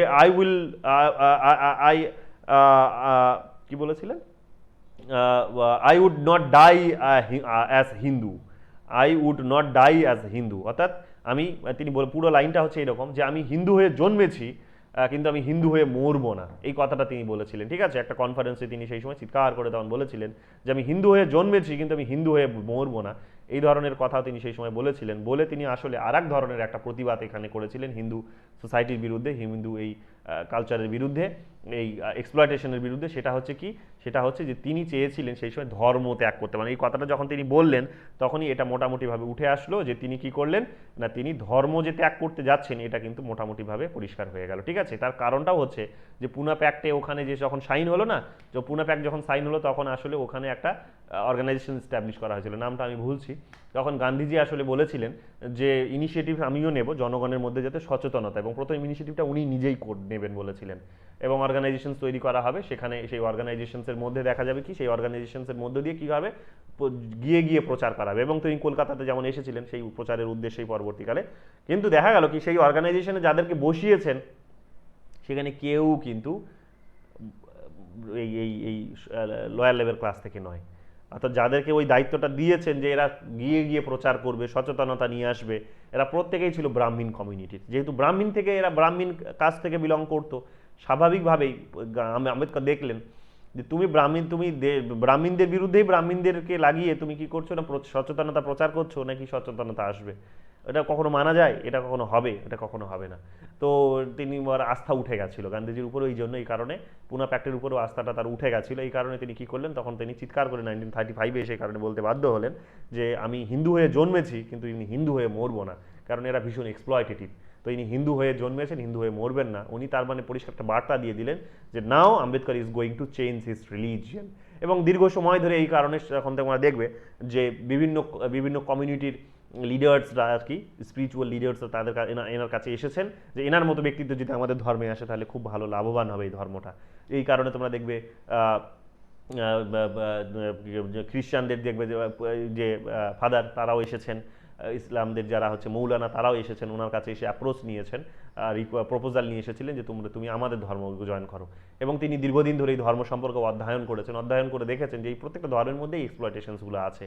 এবং তিনি বাধ্য হয়ে তিনি কি করলেন না, যেখানে কাস্ট নেই এই ধরনের একটা ধর্মকে অ্যাডপ্ট করলেন। শেষের দিকে গিয়ে একেবারে শেষের মৃত্যুর সময়কালে গিয়ে আমরা দেখতে পাচ্ছি তিনি কি করছেন, মৃত্যুর সময়কালে গিয়ে তিনি কি করছেন, প্রায় ধরে নাও যে প্রায় ধরে নাও এখানে 8.5 লাখ মতো, সরি 3.5 লাখ মতো, 3,80,000-এর মতো জনগণকে নিয়ে তিনি কি করলেন না, ধর্ম ত্যাগ করলেন। ধর্ম ত্যাগ করে কি করলেন, কোন ধর্ম গ্রহণ করলেন না, তিনি বুদ্ধিজম কিন্তু অ্যাডপ্ট করলেন। ঠিক আছে, এটাও কিন্তু আমাদেরকে মাথায় রাখতে হবে। ঠিক আছে, তো যাই হোক, সেখানে আমি আসছি এটা। তবে তুমি তার মাঝেই আমরা দেখতে পাবো না কতগুলো পলিটিক্যাল পার্টি তৈরি করেছিলেন, পলিটিক্যাল এই ডিপ্রেস ক্লাসদের আপলিফমেন্টের কারণে উন্নয়ন করার জন্য তিনি পলিটিক্যাল পার্টি কতগুলো এস্টাবলিশ করেছিলেন। 1936-এ তার প্রথম পার্টিটা ছিল, যেমন পরীক্ষায় অনেকবার জানতে চেয়েছে, আন্ডারলাইন করে নাও, 1936-এ এই পার্টিটা তিনি এস্টাবলিশ করেছিলেন। পার্টিটার নাম ছিল ইন্ডিপেন্ডেন্ট লেবার পার্টি। কি নাম ছিল? ইন্ডিপেন্ডেন্ট লেবার পার্টি ছিল একটা পার্টি তিনি প্রতিষ্ঠা করেছিলেন। এবং আমরা দেখতে পাবো যে ইন্ডিপেন্ডেন্ট লেবার পার্টি প্রথমবারের মতো কন্টেস্ট করেছিল বম্বে যে কনস্টিটিউটিভ অ্যাসেম্বলি ছিল, সেই বম্বে অ্যাসেম্বলিতে সেই সময় পার্টিসিপেট করেছিল। বম্বে অ্যাসেম্বলিতে সেই সময় 13টা সিট রিজার্ভ ছিল এবং 4টে সিট জেনারেলে, মানে 13টা রিজার্ভ সিট এবং 4টে জেনারেল সিটে তারা ফাইট করেছিল, কিন্তু সেখানে খুব বেশি সাকসেস তারা পায়নি। এবং আমরা দেখতে পাই মাত্র 11টা সিট, রিজার্ভ ক্যাটাগরির 11টা সিট তারা পেয়েছিল এই পার্টি, এবং 3টে জেনারেল ক্যাটাগরির সিট পেয়েছিল। এবং তাদের ব্যর্থতার অন্যতম কারণটাই ছিল, কারণ যেহেতু গান্ধীজির মতো একটা বড় লিডার ছিলেন, অন্যান্য লিডার্সগুলোও ছিলেন, এবং বেশিরভাগ লিডারই হচ্ছে ওই কংগ্রেসের ছাতার তলায় ছিলেন, তো স্বাভাবিকভাবেই প্রচুর রিজার্ভ ক্যাটাগরির সিটগুলো আমরা দেখেছি যে কংগ্রেসের রিপ্রেজেন্টেটিভসরা জিতে নিয়েছিলেন। তো এই কারণে তিনি শুরুর দিকে এতটা বেশি সাকসেস পাননি এবং ধীরে ধীরে তার সাকসেস রেটটা কমেও গেছে। তবে যাই হোক, তারপরেও আমরা দেখতে পাবো যে তিনি কিন্তু এই ধরনের ইনিশিয়েটিভগুলো নিয়ে একটা বড় ধরনের সোসাইটাল যে এবিলসগুলো আছে সেগুলোকে চ্যালেঞ্জ জানাতে পেরেছিলেন। পরবর্তীকালে তিনি আরও একটা অর্গানাইজেশন সেখানে এস্টাবলিশ করেছিলেন, ঠিক আছে, পার্টি বলতে পারো, পার্টি তিনি প্রতিষ্ঠা করেছিলেন, ঠিক আছে, পার্টি প্রতিষ্ঠা করেছিলেন। সেই পার্টিটার নাম হচ্ছে শিডিউল কাস্ট ফেডারেশনস, ঠিক আছে, শিডিউল কাস্ট ফেডারেশনস। এটা কিসের জন্য করেছিলেন না, হচ্ছে আনটাচেবলস অল ওভার ইন্ডিয়া জুড়ে যে আনটাচেবলসরা রয়েছে তাদের ইউনাইট করার জন্য তিনি এই শিডিউল কাস্ট ফেডারেশনস এস্টাবলিশ করেছিলেন এটা 1942-তে, ঠিক আছে, এটাও আমরা দেখতে পাই। এবং 1956-এ তিনি আরেকটা পলিটিক্যাল পার্টি ফর্ম করেছিলেন, যেটা করার পরই আসলে খুব কম সময়ের পর তিনি মারা যান, সেটা হচ্ছে দ্য রিপাবলিকান পার্টি। ঠিক আছে, তো তিনটে পার্টির নাম তোমরা খুব মনে রাখবে ভালো করে, এই তিনটে পার্টির নাম কিন্তু বারবার পরীক্ষায় জানতে চাই, বিশেষ করে ইন্ডিপেন্ডেন্ট লেবার পার্টি এবং হচ্ছে দ্য রিপাবলিকান পার্টি, এই দুটো পার্টির নাম জানতে চাই এবং সিকোয়েন্সেও জানতে চাই, সিকোয়েন্সে পরে তোমরা সিকোয়েন্সে সাজিয়ে নেবে। দ্য ইন্ডিপেন্ডেন্ট লেবার পার্টি এবং হচ্ছে ইন্ডিপেন্ডেন্ট লেবার পার্টি 1936-এ, শিডিউল কাস্ট ফেডারেশন 1942-তে এবং দ্য রিপাবলিকান পার্টি আমরা দেখতে পাবো 1956-এ। ঠিক আছে, এটাও আমরা দেখতে পাই কি দ্য রিপাবলিকান পার্টি, এটাও তিনি কি করেছিলেন না আনটাচেবলস, এসটি এবং যে সমস্ত পুয়ার্সরা আছে, ওয়ার্কিং ক্লাস আছে, ওয়ার্কিং মেনরা আছে, তাদেরকে ইউনাইট করার জন্য তিনি কিন্তু এই দ্য রিপাবলিকান পার্টিটা কিন্তু এস্টাবলিশ করেছিলেন। তো এটাও আমাদেরকে এখানে মনে রাখতে হবে। ঠিক আছে, 1942-তে আমরা দেখতে পাবো আনটাচেবলসদের জন্য তিনি কি করছেন না, তিনি আনটাচেবলসদের উন্নতি সাধন করার একটা সুযোগ পেয়েছিলেন, বলা ভালো প্ল্যাটফর্মস পেয়েছিলেন। সেই প্ল্যাটফর্মসটা ছিল তিনি ভাইসরয়ের এক্সিকিউটিভ কাউন্সিলের মেম্বার্স নিযুক্ত হয়েছিলেন। ঠিক আছে, ভাইসরয় তাকে প্রপোজাল দিয়েছিল যে you can become a member in my executive council. So তিনি কি করেছিলেন, তিনি তখন সেই কাউন্সিলে জয়েন করেছিলেন এবং এই কাউন্সিলে তিনি 1946 পর্যন্ত ছিলেন। যতদিন কি করেছিলেন না, যতদিন পর্যন্ত তিনি ওই কংগ্রেসের মানে প্রধানমন্ত্রী নেহরু আবার 1946-এর পর তোমরা দেখবে যে ওনাকে প্রপোজাল দিয়েছিল স্বাধীন ভারতের ল মিনিস্টার হওয়ার জন্য, স্বাধীন ভারতে নয় সেই সময়ও, তো 1946 থেকে তিনি দেখবেন 1951 পর্যন্ত ল মিনিস্টারের পোস্টটা সামলেছেন। আমরা জানি ইন্টারিম গভর্নমেন্ট 1946-এ তৈরি হয়েছিল, 1947-এও তো আমরা দেখবে স্বাধীন গভর্নমেন্ট তৈরি হয়ে গেল। তারপরে দেখবে 1951 সাল পর্যন্ত তিনি কিন্তু পদে ছিলেন।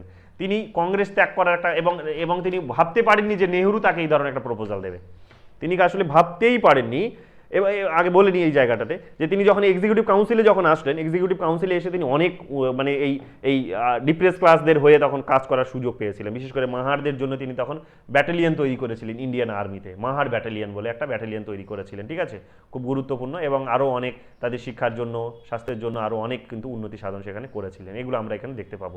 ঠিক আছে, 1947-এ আমরা দেখতে পাচ্ছি, যেমন বললাম যে 1946 থেকে 51 পর্যন্ত, এখানে ছেড়ে দেবো, 1946 থেকে 51 পর্যন্ত আমরা দেখতে পাচ্ছি কি নেহরুকে আম্বেদকর কি করছেন না, যখন কংগ্রেসের ভেতরে কাজ করছেন তখন কিন্তু কংগ্রেসের ভেতরে মিনিস্টারের যে প্রপোজালটা পেলেন, মিনিস্টার হওয়ার প্রপোজালটা পেলেন, আসলে তিনি তাতে ভ্যাবাচাকা খেয়ে গেছিলেন, মানে বুঝে উঠতে পারেননি, মানে ভাবতে পারেননি যে তিনি এই ধরনের প্রপোজালটা আসবে কার কাছ থেকে না, তার একেবারে অপোজিট একজন লিডারের কাছ থেকে। কে সে? সেটা হচ্ছে নেহরুর কাছ থেকে।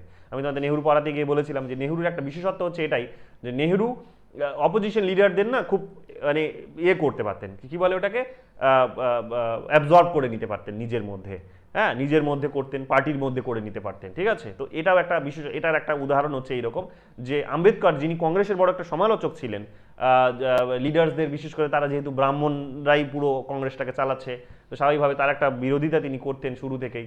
তো নেহরুর কাছ থেকে, নেহরু তো এরকম একটা, নেহরু তো কাশ্মীরি পণ্ডিত ছিলেন বাবা, তো এই ধরনের একজন পণ্ডিতের কাছ থেকে প্রপোজাল আসবে উনি আসলে ভাবতে পারেননি।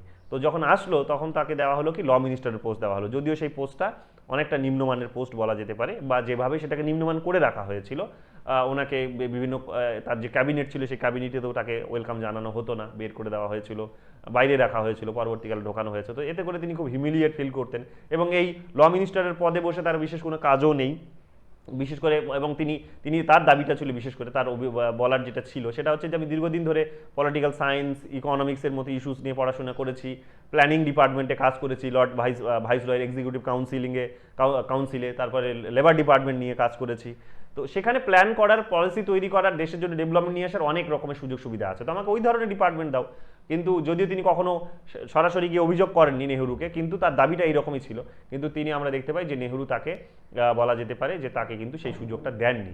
এবং শুধু তাই নয়, কংগ্রেসের ভেতরকার, কংগ্রেস যেভাবে ফাংশনস করছে, গভর্নমেন্ট যেভাবে চলছে, বিশেষ করে সেই সময় তিনি চেয়েছিলেন হিন্দু কোড বিল নিয়ে আসতে চেয়েছিলেন, প্রস্তাব করেছিলেন গভর্নমেন্টকে যে হিন্দু কোড বিল নিয়ে আসা হোক। কিন্তু 1951-এ গভর্নমেন্ট তখন বলেছিল নেহরু যে India is not ready right now for Hindu code বিল, কারণ সেখানে ম্যারেজের নিয়ে যে ধরনের এক্সপ্লয়টেশনসগুলো আছে, সম্পত্তি নিয়ে যে এক্সপ্লয়টেশনসগুলো আছে, মহিলাদের মধ্যে বিশেষ করে যে এক্সপ্লয়েটগুলো, মহিলাদেরকে যেভাবে এক্সপ্লয়েট করা হয়, কিংবা মহিলাদের জন্য যে একটা ডিসক্রিমিনেশনসের যে প্রভিশনসগুলো সেখানে দেখবে এই রিলিজিয়ন, এই হিন্দুর মধ্যে, হিন্দু কালচারের মধ্যে রয়েছে, সেগুলোকে তিনি কিন্তু দূর করতে চেয়েছিলেন। কিন্তু নেহরু তখন সেটা বিরোধিতা করেছিলেন। যখন বিরোধিতা করলেন উনি বুঝে গেলেন যে গভর্নমেন্ট, এবং শুধু তাই নয়, ফরেন পলিসি নিয়েও তার সমস্যা ছিল, কাশ্মীরের ইস্যুসকে নিয়ে তার ফরেন সমস্যা ছিল, হ্যাঁ এই তখন অনেকগুলো ইস্যুস তার কাছে ছিল, এবং ডিপ্রেস ক্লাসদের জন্য কমিশন ইস্টাবলিশ করারও কথা তিনি বলেছিলেন। কিন্তু নেহরু কিন্তু এগুলো শুনছেন না, তিনি বলছেন যে অলরেডি 4 বছর হয়ে গেছে আমার এই গভর্নমেন্টে এসেছি, দেখেছি, কিন্তু আমি নেহরুকে এবং সরকারকে কোনো রকম কাজ করতেই দেখছি না।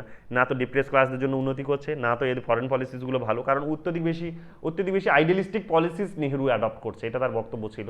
নেহরু অত্যধিক বেশি আইডিয়ালিস্টিক পলিসি অ্যাডপ্ট করছে, এবং তিনি সেই সময় বিসমার্ক এবং সিডনি ওয়েব, হ্যাঁ, এদের মতো থিঙ্কার্সদেরকে তিনি সেখানে কোট করে বলেছিলেন যে এরা বলে গেছে, এরা বিশেষ করে দেখিয়ে গেছেন যে অত্যধিক বেশি আইডিয়াল হওয়া বা অত্যধিক বেশি খুব ভালো হওয়াটাও কিন্তু ভালো নয়, অ্যাটলিস্ট ইন্টারন্যাশনাল রিলেশনসের মতো জায়গায় বা একটা সেক্টরে। কেন? তার কারণ হচ্ছে অত্যধিক বেশি ভালো হয়ে গেলে তোমাকে কেউ ভ্যালুস দেবে না, এবং অত্যধিক বেশি ভালো হয়ে যাওয়াতে তুমি যেটা করছো সেটা হচ্ছে যে তুমি কিন্তু এখানে তোমার বন্ধু বলে আর কেউ নেই। আমরা যখন স্বাধীনতা লাভ করেছিলাম, তিনি তখন বলছেন যে আমরা যখন স্বাধীনতা লাভ করেছিলাম তখন আমাদের অনেক বন্ধু ছিল, কিন্তু আজকে স্বাধীনতার পর আমাদের কিন্তু সেই বন্ধু সংখ্যাটা কমে গেছে। কেন? তার কারণ হচ্ছে আমরা একাই হয়ে গেছি।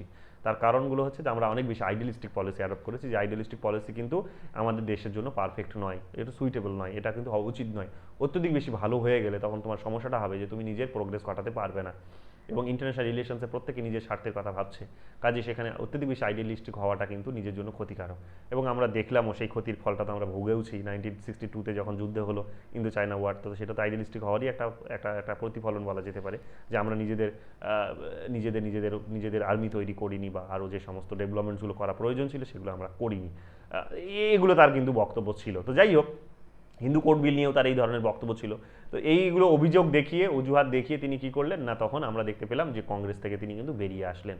কংগ্রেস থেকে বেরিয়ে এসে তারপরে আমরা দেখতে দীর্ঘ সময় ধরে তিনি পলিটিক্যাল মুভমেন্ট চালিয়েছেন, পলিটিক্যাল পার্টি নিয়ে কাজ করেছেন, এবং আমরা দেখতে পাবো যে 1956-এর তিনি কি করছেন, 1956-এর 24 অক্টোবর, এই ডেটটা পরীক্ষায় জানতে চাই, ঠিক আছে। এখানে আমরা দেখতে পেলাম যে তিনি কি করছেন, ধর্ম ত্যাগ করছেন। তার আগে তিনি কি করছেন না, তার আগে 1950 তোমরা দেখতে পাবে যে শ্রীলঙ্কাতে তিনি ট্রাভেল করছেন, এবং সেখানে ওয়ার্ল্ড ফেলোশিপ বুদ্ধিস্টের যে একটা কনফারেন্স সেখানে হচ্ছিল, সেখানে তিনি অ্যাটেন্ড করেন, এবং মোটামুটিভাবে পরিষ্কার হয়েছিল যে তিনি বুদ্ধিজমকে এখানে অ্যাডপ্ট করতে যাচ্ছেন। 1955-এও তিনি ভারতীয় বুদ্ধ মহাসভা প্রতিষ্ঠা করেছিলেন, এটাও হাইলাইট করে নাও। 1955-এ তিনি ভারতীয় বুদ্ধ মহাসভা প্রতিষ্ঠা করেছিলেন, ঠিক আছে, এবং বুদ্ধিস্ট সোসাইটি, যেটাকে বলা হয় যে বুদ্ধিস্ট সোসাইটি অফ ইন্ডিয়া, ঠিক আছে, এটা তিনি প্রতিষ্ঠা করেছিলেন, এবং মোটামুটিভাবে পরিষ্কার হয়ে গেছিল। তিনি 1956-এর দিকে এসে একটা বইও লিখেছিলেন বুদ্ধকে কেন্দ্র করে, সেটা হচ্ছে বুদ্ধা অ্যান্ড হিজ ধাম্মা, ঠিক আছে, বুদ্ধা অ্যান্ড হিজ ধাম্মা। তো এই ধরনের একটা বইয়ের নামও লিখেছিলেন 1956-এ। এবং তারপরে আমরা দেখতে পাবো ফাইনালি 14 অক্টোবর 1956-এ তিনি কি করছেন না, দীক্ষাভূমি নাগপুরে তিনি প্রায় 20 বছর পর, এই যে তিনি ঘোষণা করেছিলেন যে I have born as Hindu but I will not die as Hindu, এই যে তিনি কথাটা বলেছিলেন, তার ঠিক 20 বছর পরে এসে দেখা যাচ্ছে তিনি কিন্তু ধর্ম ত্যাগ করছেন, এবং ধর্ম ত্যাগ করে তিনি কি করছেন না, নিজেকে কনভার্ট করছেন বুদ্ধিজমে। এবং সেখানে শুধু তিনি নন একাই, এই যে দীক্ষাভূমিতে দাঁড়িয়ে তিনি কি করলেন, প্রায় 3,80,000 মানুষ, অনেক বইয়ে তোমরা প্রায় 10 লক্ষের কাছাকাছি পাবে সংখ্যাটা, 3,80,000 মানুষকে তোমরা দেখবে সঙ্গে নিয়ে তিনি কি করলেন না, এখানে একসঙ্গে শপথ গ্রহণ, তার বায়োগ্রাফিগুলোতে দেখবে, সেগুলো দেখায় বায়োগ্রাফিগুলোতে খুব সুন্দর করে, ঠিক আছে, কিছু পুরনো ভিডিও পাওয়া যায়, সেখানে দেখতে পাবে তোমরা। তো সেখানে তিনি ধর্ম ত্যাগ করলেন, এবং আমরা দেখতে পেলাম যে তার কিছুদিনের মধ্যেই তিনি মারা গেলেন। অর্থাৎ কবে না, 6 ডিসেম্বর 1956-এ তিনি মারা গেলেন, দিল্লিতে তার নিজের বাড়িতে তিনি মারা গেলেন, ঠিক আছে।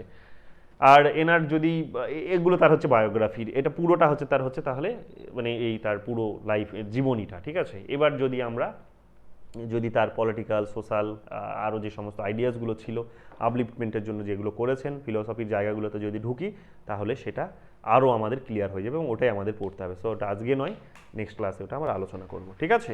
এবার আমি বইয়ের নামগুলো এখানে তোমাদেরকে একটুখানি বলে দিই, যে বইয়ের নামগুলো বারবার পরীক্ষায় জানতে চাই, ঠিক আছে। এবং নেট পরীক্ষায় তো প্রত্যেক বছর এখান থেকে কোশ্চেন থাকবেই, মাস্ট, এবং সিকোয়েন্সে জানতে চাই, এটা কিন্তু তোমরা সিকোয়েন্সেই মনে রাখার চেষ্টা করবে, ঠিক আছে। এখানে কি বলছে না, তিনি এখানে প্রথম যেটা আমি অলরেডি তো ওখানে তো বলেই দিয়েছি, যে অলরেডি এখানে তোমাদের বললাম যে তিনি যে বইটা লিখেছিলেন, এখানে এই যে দেখো কি বলছে, এখানে বইটা লিখেছিলেন, যেটা নামটা ছিল যে এনসিয়েন্ট ইন্ডিয়ান কমার্স, 1915-এ লিখেছিলেন। তারপরে হচ্ছে কি national dividend of India, historic and analytical study. আর তারপর 1916-এ আর একটা লিখেছিলেন, যেটা তোমাদেরকে বললাম, সেটা হচ্ছে caste in India, their mechanism, genesis and development, ঠিক আছে। আর 1916-এ তিনি আরেকটা 1916-এর দিকে আরেকটা তিনি পিএইচডি যেটা থিসিস ছিল তার, সেটা লিখেছিলেন the problems of the rupee, its origin and it's solutions. এবার তোমরা এই সিকোয়েন্সে এখানে চলে আসো, যেখানে হচ্ছে কি না 1916-এ তিনি লিখছেন caste in India, their mechanism, genesis and development. তারপরে লিখছেন মুক নায়ক, উইকলিটার আর মুক নায়ক, সেটা 1920-তে আসছে। The problem of rupee its origin and solution 1923-তে, যেটা ওখানে পেলে। তারপর হচ্ছে বহিষ্কৃত ভারত 1927-এ, জনতা 1930-তে উইকলি ছিল, তার একটা পিরিয়ডিক্যালস ছিল এটা। তার এনিহিলেশন অফ কাস্ট, পরীক্ষায় যেটা বারবার তোমাদের জানতে চাই, অলরেডি জানতে চেয়েছে, দেখবে প্রিভিয়াস ইয়ারে রয়েছে তোমাদের ইউজিতেও, দেখবে এনিহিলেশনও দেখেছো, এনিহিলেশন অফ কাস্ট, ঠিক আছে, সেটা 1936-এ, ফেডারেশন ভার্সেস ফ্রিডম 1939-এ, থটস অফ পাকিস্তান 1940-তে, রানাডে গান্ধী অ্যান্ড জিন্না 1943-তে, the mister Gandhi and emancipation of untouchables 1943-তে, what Congress and Gandhi have done to the untouchables 1945-এ, Pakistan or partitions of India 1945-এ, স্টেট অ্যান্ড মাইনরিটিস 1947-এ, হু আর শুদ্রাস, খুব বিখ্যাত একটা বই, এই দুটো বইয়ের নাম জানতে চাই, এনিহিলেশনের caste R who are the Shudras, এটা 1948-এ। কত সালে? হু আর দ্য শুদ্রাস লিখেছিলেন তিনি 1948-এ, এটা আন্ডারলাইন করে নাও, খুব গুরুত্বপূর্ণ একটা বইয়ের নাম, ঠিক আছে। আর হচ্ছে দ্য আনটাচেবলস 1948-এ, এটাও কিন্তু খুব গুরুত্বপূর্ণ একটা নাম। মাঝে আর একটা 1948-এ সেটা আছে, সেটা হচ্ছে Maharashtra as a linguistic Province, অর্থাৎ ভাষাভিত্তিতে রাজ্য গঠনের তিনি একটা দাবি জানিয়েছিলেন, সেখানে এটা তুলে ধরেছিলেন এই বইয়ে। বুদ্ধা আর কার্ল মার্কস 1956-এ, ঠিক আছে। আর আরেকটা লিখেছিলেন 1957-এ, the Buddha and is Dhamma, যেটা তোমাদের বললাম। আরেকটা হচ্ছে রিডেলস ইন হিন্দুইজম 2008-এ, লাস্ট হচ্ছে মনু অ্যান্ড দ্য শুদ্রাস। আরেকটা হচ্ছে যেটা পরীক্ষায় জানতে চেয়েছিল নেটে, সেটা হচ্ছে গান্ধী অ্যান্ড গান্ধীজম, ঠিক আছে। আরেকটা পেপার তার খুব বিখ্যাত, সেটার নাম হচ্ছে, পেপারটার নাম লিখে নাও, এখানে নেই, লিখে নাও, doctor Ambedkar's paper small hold, এখানে নিচের দিকে লিখে নাও, small holdings in India and their remedies in related, কি বলছে, small holding in India, small, এটা পেপার না, এটা আসলে একটা statement, small holding in India and their remedies in related, and their remedies, small holding in India and their remedies, পেপারই ছিল, sorry, small holdings in India, small holdings in India and their remedies, ঠিক আছে। তো এটা তিনি আগ্রারিয়ান যে system ইন্ডিয়ার, সেটাকে কেন্দ্র করে এটা লিখেছিলেন, ঠিক আছে, কৃষিভিত্তিক ব্যবস্থাকে সামনে রেখে এটা তিনি লিখেছিলেন। তো এই গেল আজকে আমাদের আলোচনা অন আম্বেদকর, ঠিক আছে। ট্রেডার্স অ্যান্ড হিন্দুইজম 2008-এ পাবলিশ হয়েছিল, হ্যাঁ, পরে অনেক পরে বের করা হয়েছে, বোঝা গেল। তো এই গেল আজকের আমাদের আলোচনা অন আম্বেদকর, ঠিক আছে। কোথাও অসুবিধা হয়েছে বুঝতে? গল্পটা ভুলবে?